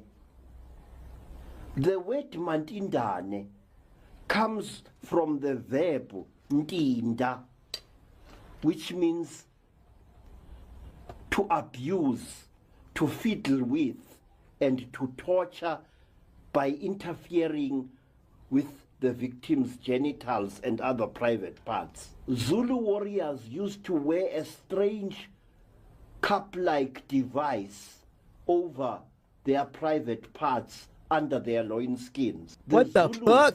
were so afraid of having their semen stolen by the Mantindane that they found this type of inconvenience. I need to turn the volume up sometimes. Rather than that they should face the trauma of having things done to them by these beings. Now, for every man that understood what he just said, that sounded completely terrifying. 1 in every 3 bites of food you take is pollinated by bees. And I have some bad news for you, Pookie. Between June of 2024 and March of 2025, beekeepers in the US lost 62% of their bee colonies. Some lost 70%, some lost 100%. Almonds rely entirely on bees. They can't get pollinated without them.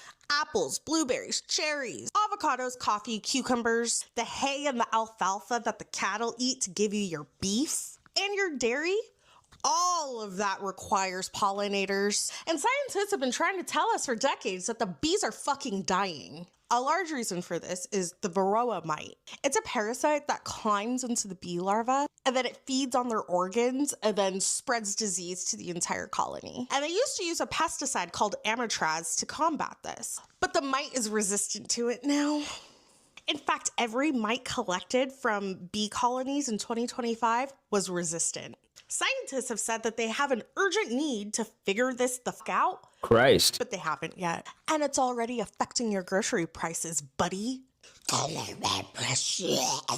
This is security camera footage. So you see towards the end of the street here, a shadowy white apparition form and move down the street just a little bit before dissipating into nothingness. So let's look at that again. Now, the way the figure forms, it kind of looks humanoid. You can almost see legs like it's walking, but then again, it starts to kind of morph and form into this little shadowy thing that moves down the rest of the screen. So if we go back, let's go back to the beginning. Let's go frame by frame here for just a second. The way that it forms, it does appear to form and come out from behind the pole and the light there. So let me fast forward just a little bit. And yeah, I mean, if you look, it does appear as though it's forming and coming behind the lamp as it starts to walk down the street or move down the street. And then again, once it gets about like there's a reason for everything. Even if there was nothing there, it still looked like there was something there, right? Sort of shadowy thing that moves down the screen the rest of the way. You can see there. Very interesting. Very interesting. Kind of a creepy clip. Somewhat compelling, especially there at the beginning, the way it's moving right there. It does look like it's walking. I mean, you can even kind of see the legs moving and it bobbing up and down, and it as if it's following the street and walking down the street. I don't know. It's an interesting and compelling clip. But I want to know in the comments down below, what do you think about this clip? Do you think that this was a apparition caught on camera walking down the street before morphing into a kind of shadow no ball and follow No, I do not. down the street? Or is it as easily explainable as a bug in front of the camera lens? Let me know what you think in the comments down below. Firefly.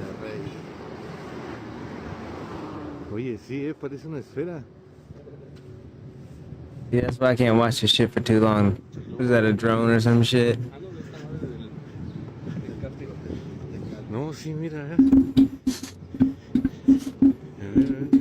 Ahí va, ahí va. Jaime Maussan. No, mira, sí es una esfera, ¿eh?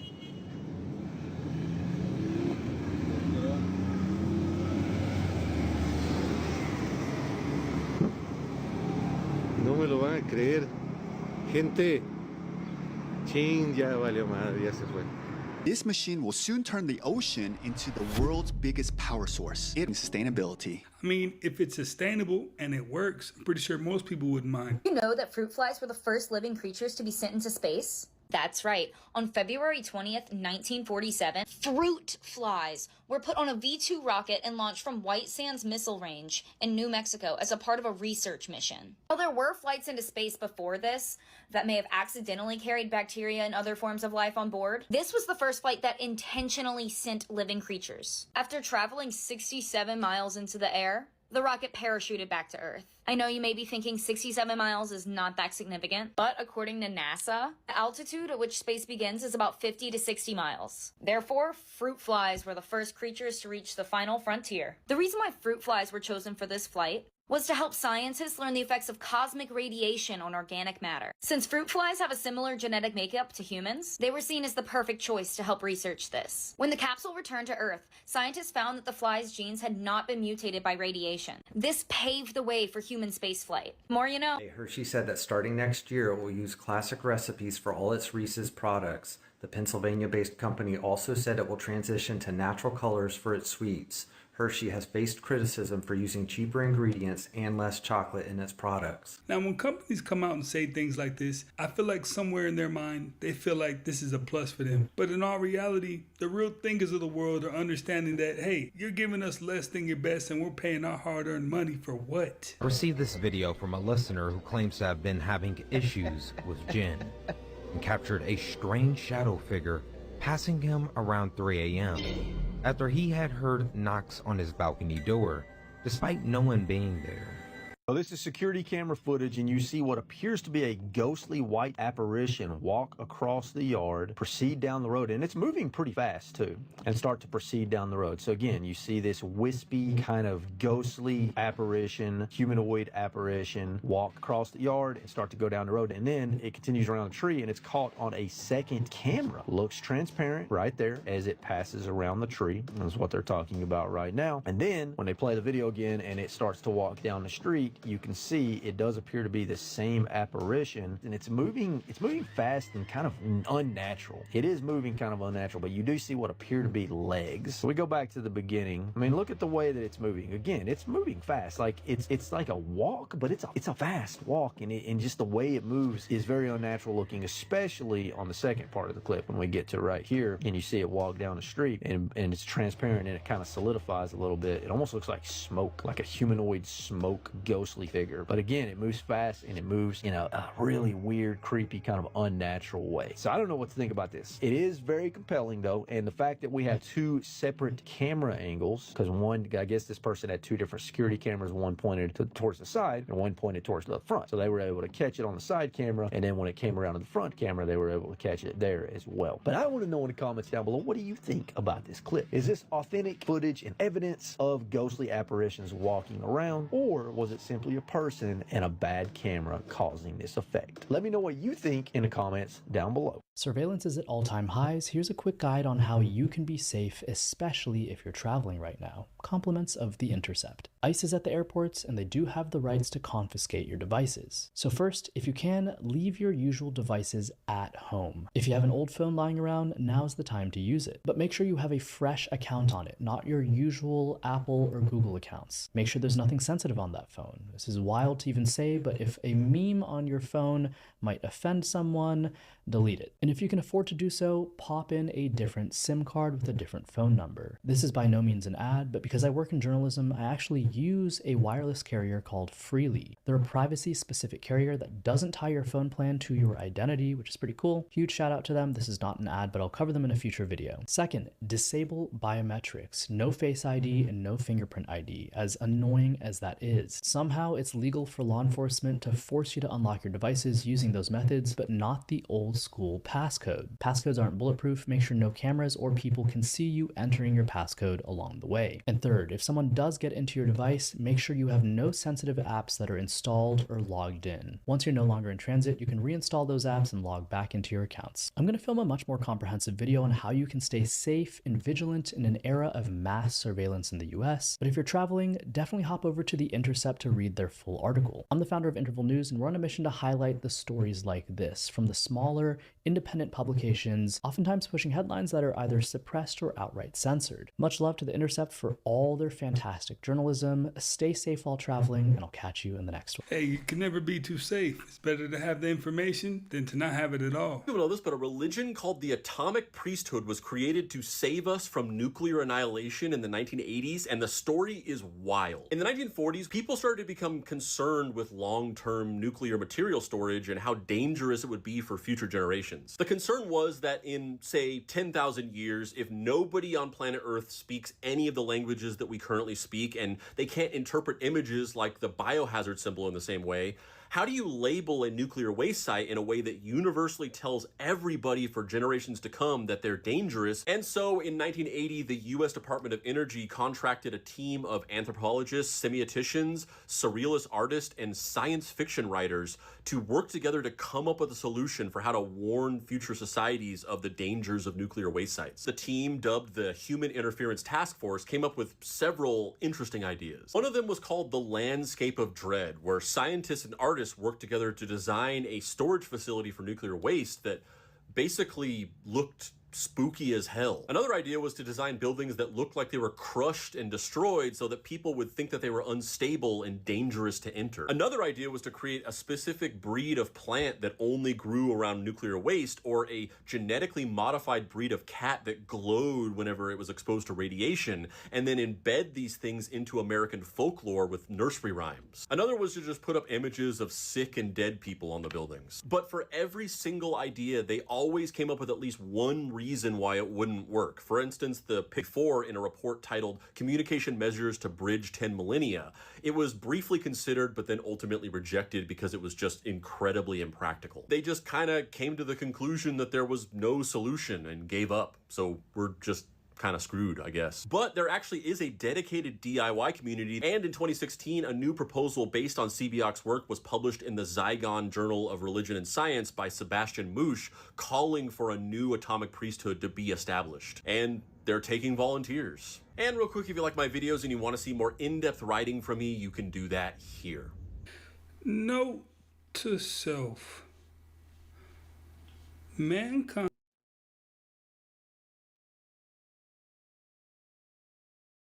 secured into yet another custom-built air bubble kit that is then attached to the owner's torso so that they can skydive together, something they've done over 15 times. Okay, this just got weirder.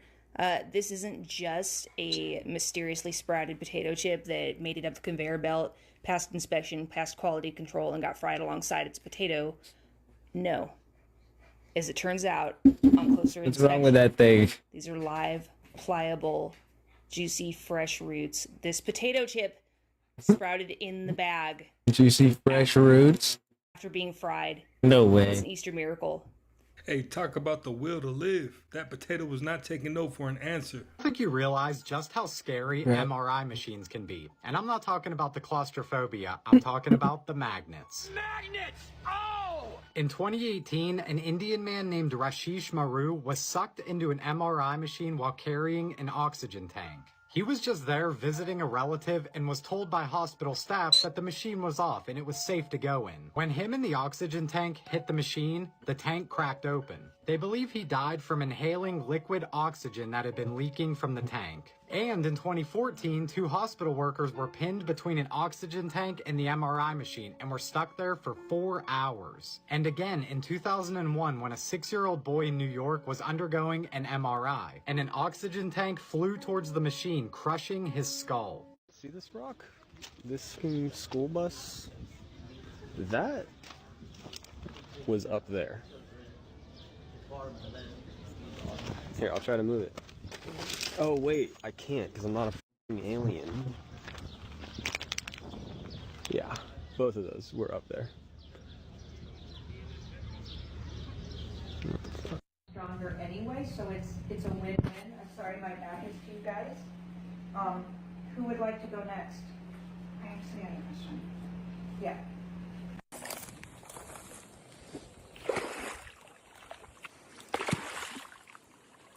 That's why you don't jump in puddles in Florida. Hey, from all the clips that I've seen of Florida, it seems like the alligators just roam around freely. Let me know if that's the case. All the iTrack fam in Florida, tap in and just update me. Today I learned there's a town where all the streets are underground and people live there to escape the heat. It's called Coober Pedy and it sits in the middle of the Australian desert. In the summer, temperatures can reach over 110 degrees Fahrenheit. Living above ground can be brutal, so they built their homes underground. These homes are called dugouts, and they're carved straight into the rock, and they stay cool all year without air conditioning. But it's not just houses. There are underground hotels, churches, bars, and even shops. From the outside, the town looks almost empty, but inside the hills, there's a whole community living beneath the surface. It all started because of opal mining. People were digging into the ground for gems and realized it was just much cooler down there, so they stayed. Today, thousands of people still live this way, and while it might look unusual, this is actually one of the smartest ways to survive the extreme heat. Just found out the same time they told us to start drinking 8 glasses of water a day in 1945 is the same time they started adding fluoride into the water. Our government definitely wouldn't want to lower attention spans, create mood disorders, and hormonal imbalances. And they definitely would want us tapping into our higher consciousness. But what do I know? I'm just a crazy conspiracy theorist. I know what happened. I know what I saw. You don't have to lie. We were just all told not to talk about it or we'd get detention. The headmaster called a General Assembly and he dictated to all the students that what we saw was probably just a weather balloon. We're not to talk about. I don't really know what those 3 UFOs were. I have a high degree of confidence, however, that they were part of a research and development project which was underway in Australia. I am reasonably confident that what happened at Westall was that something certainly went wrong. Australia is definitely the home of the gigantic spiders and apparently UFOs. Just as many UFOs as the US, as a matter of fact. Want to see something amazing?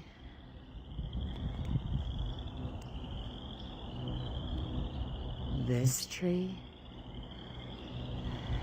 and this tree grew together. They grew together. Look at that portal. Ooh, baby. I'm sorry, but they've just done what? Nah, I'm actually what? Make this guy immortal. Scientists have just found a way to make pandas immortal. This sounds fake, but is real. I need to read more. This is not sci-fi. This research was originally conducted in November 2025, and there's been more studies being conducted this year. Basically, what they did is take skin cells from a giant panda and rewire them back into stem cells. Meaning they can actually turn those cells into any type of tissue, including embryos. And I think you know what an embryo is, yeah? That's crazy. What the hell does this actually mean? How's the panda going to be immortal? So, even if a panda dies, they can take the cells and use those cells to create new life from that Are we ready for immortal pandas? panda. No breeding issues, no low population problems, no extinction anymore for pandas. And this could then be rolled out to all kinds of other endangered species. You're basically looking at a future where endangered animals can be brought back to life again and again and again. Oh my god. But here's the part where people are really freaking out about, and yeah, Ooh, I didn't even know that. Yeah, if they can do this with pandas, and then they start rolling it out on other endangered species, what's to say they can't do it with humans in the future? Not that we need to, I think we've got too many people on Earth, so we don't really need to breeding without breeding, you know. But yeah, you wouldn't physically live forever, but a part of your body could, and be reborn again and again and again and again. Okay, I'm done. I'll keep you posted. You think Bitcoin's going to zero? That doesn't sound fun. Okay, this is worrying. I think I have some Bitcoin. You're an economist. Yeah. You're saying that Bitcoin is going to zero. Why? Ultimately, because of its reliance upon energy. When they told me about Bitcoin, I could have bought it for £1 of Bitcoin, which I would have been maybe wealthier than you if I'd done that. The reason I didn't is they explained that the way that the public ledger is kept safe is that it takes too much energy to break it. So each transaction requires 10 minutes of computer processing time globally, by the looks of it, to actually create an extra Bitcoin. And that means it's too expensive for somebody to try to break the ledger. That means it's got a huge requirement for energy use. And I believe, knowing what I know from climate scientists, that at some point we're going to realize we're using far too much energy on the planet. We've got to cut the energy consumption.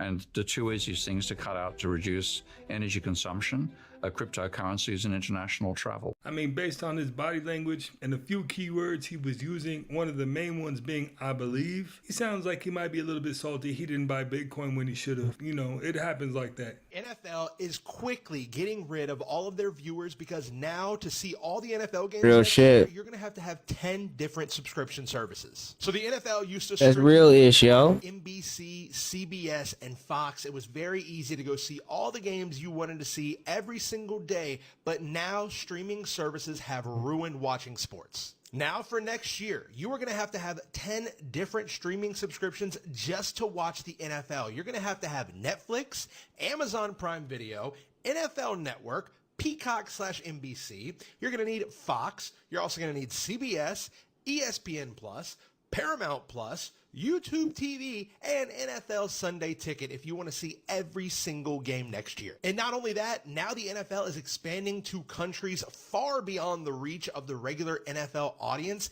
Like literally two teams that are in California are going to have to go all the way to Australia next season to be able to play their football game. When they only are a few hours apart and all the fans would be able to come and see their teams, now they're going all the way to Australia, which we know is owned by rugby. It seems like Roger Goodell and the NFL only care about money and do not care about how many fans they upset along the way and how many fans they're probably going to lose to all of these new changes.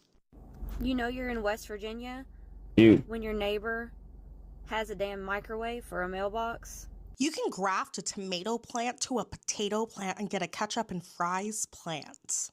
Yeah. If it's true nobody's coming to save you, it's equally true that nobody's coming to stop you. You better do something incredible before we all run out of time. Message. The oldest person to ever live was actually kind of a badass. Jean Clement was born in 1875 and is the current record holder for the oldest person to ever live. She was alive when Thomas Edison invented his light bulb and Bill Gates founded Microsoft. She was alive for both the invention of the telephone and the internet. She could have given Vincent van Gogh a Coca-Cola, who she actually met once when she was 14 years old. The Eiffel Tower didn't even exist until she was 14 years old, and when she was born, America only had 38 states. And you would think that the oldest person ever was super healthy, but she would actually smoke every day after meals up until she was 117 years old. She said that she had dessert pretty much after every meal and would sometimes eat 2 pounds of chocolate a week. But the most interesting and badass fact about her is that when she was 90 years old, she made a deal with a lawyer named Andre Francois Raffray. Andre agreed to pay her a monthly salary of 2,500 francs, which is about 380 euros, in exchange for the deed to her apartment after she died. Considering she was 90 years old, it sounded like a pretty good bet. But 20 years later, she moved out of the apartment and into a nursing home and still collected the salary. 30 years later, the lawyer passed away, and his family had to keep paying the monthly payments, which now totaled more than double the original value of the apartment. And finally, 32 years after the original deal was made, at 122 years old, Jean passed away due to unknown causes. Dude just jumped that on his bike. Do not try this yourself. This pizza isn't cooked in an oven. It's cooked on the side of an active volcano. On Guatemala's Pacaya volcano, this chef uses Earth's natural geothermal heat to bake pizza. No gas, no electricity, no flames. And it's not cooked over I'm trying to find the best way to get the selection on here. Naturally heated pockets in the volcanic rock. There it is, right there. Stay hot and steady enough to cook the dough evenly. When conditions are right, the pizza is done in minutes.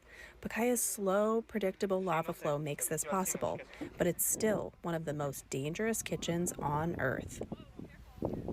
Got 6-point stars and you got 5-point stars, right? Yeah.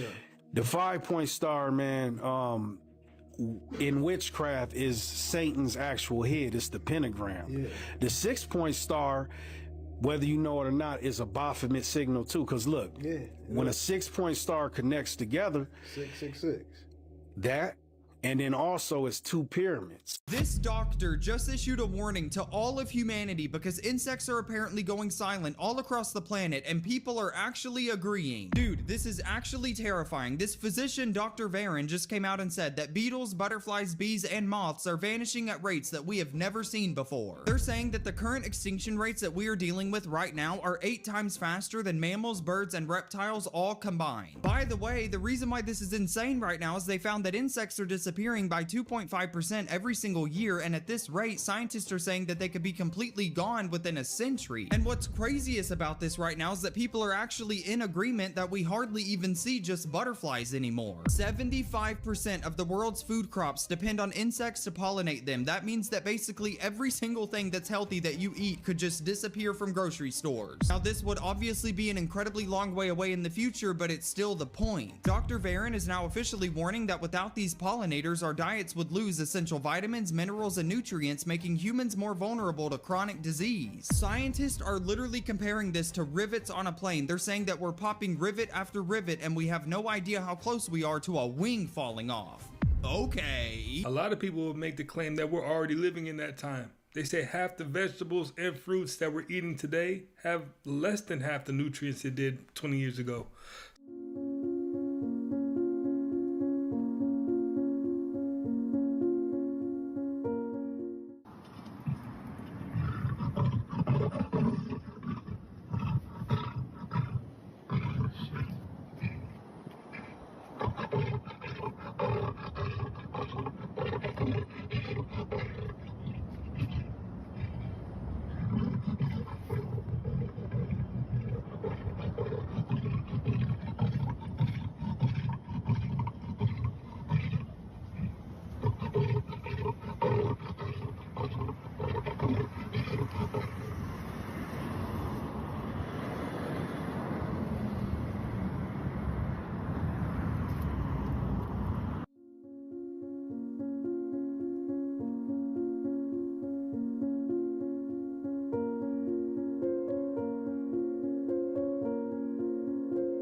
Fun fact of the day.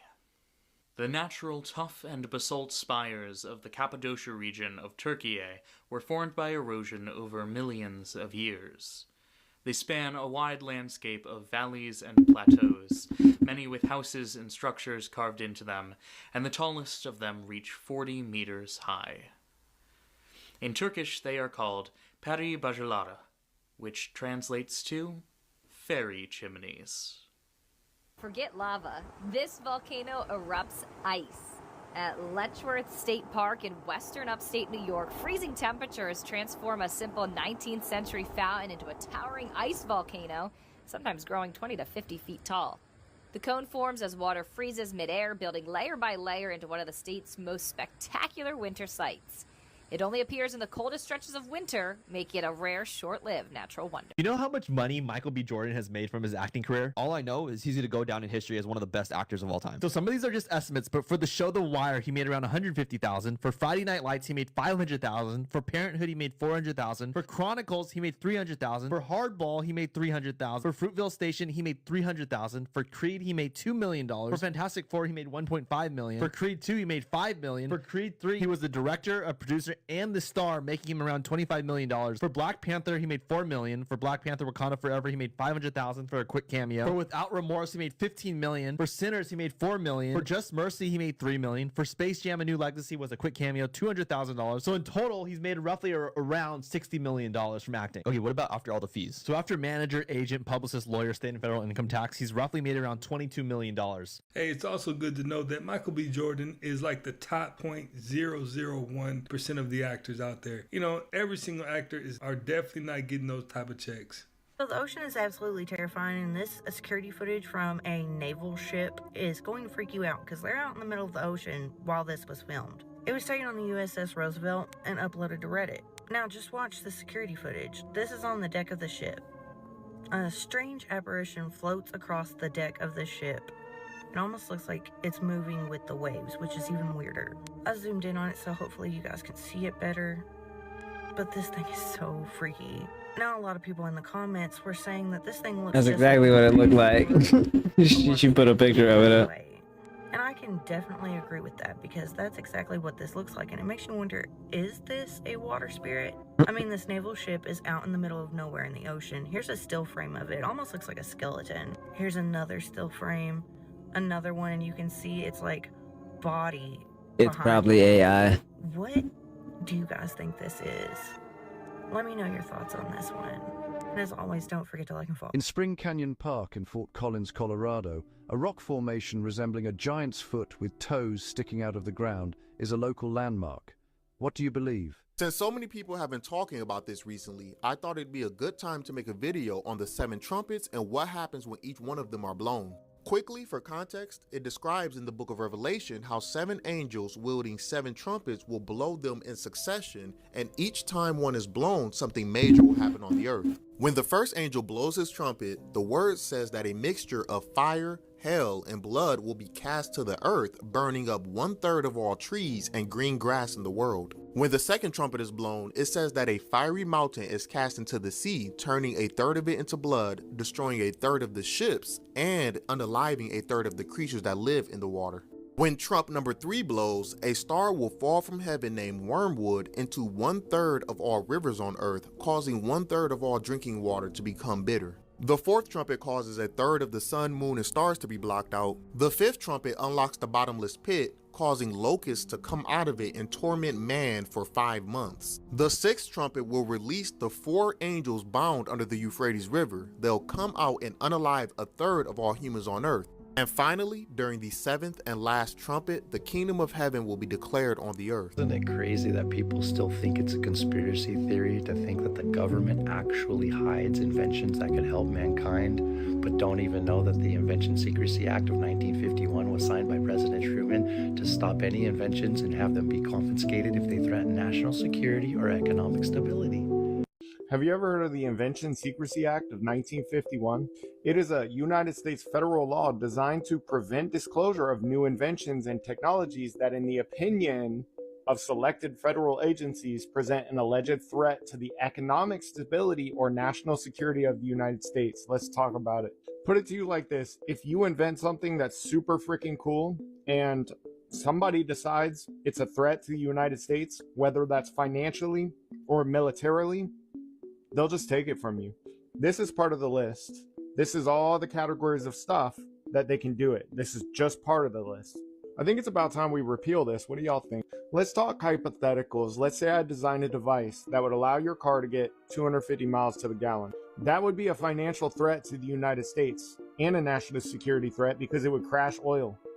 Oil markets, oil prices, oil companies, it would all crash. So they would take that, and they already have.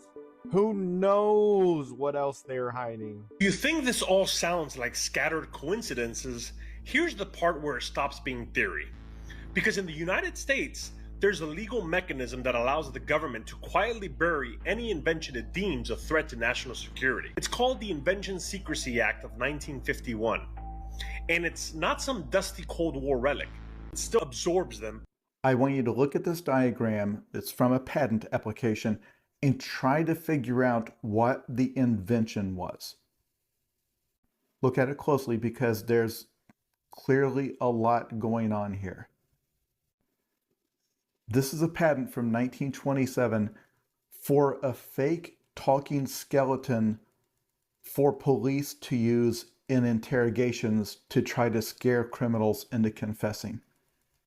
The patent describes its use in extreme detail. The criminal would come into a totally dark interrogation room. A curtain would rise up, revealing the scary skeleton. It would have red light bulbs in its eyes and a camera somewhere in its skull to record the confession. Then the detective would talk into a microphone and his evil booming voice would come out, and the terror of this apparition demanding they confess their crimes would cause them to tell the truth. The inventor was a woman named Helen Adelaide Shelby. Alice Obscura looked her up. She was a real estate agent, and this is her only patent. She had the one great idea. And in case it wasn't clear, the premise is entirely that the criminals would believe that the police had the power to summon a ghost. And about that time, yo. About to call it peace on the deuce. Take care, everybody. God bless.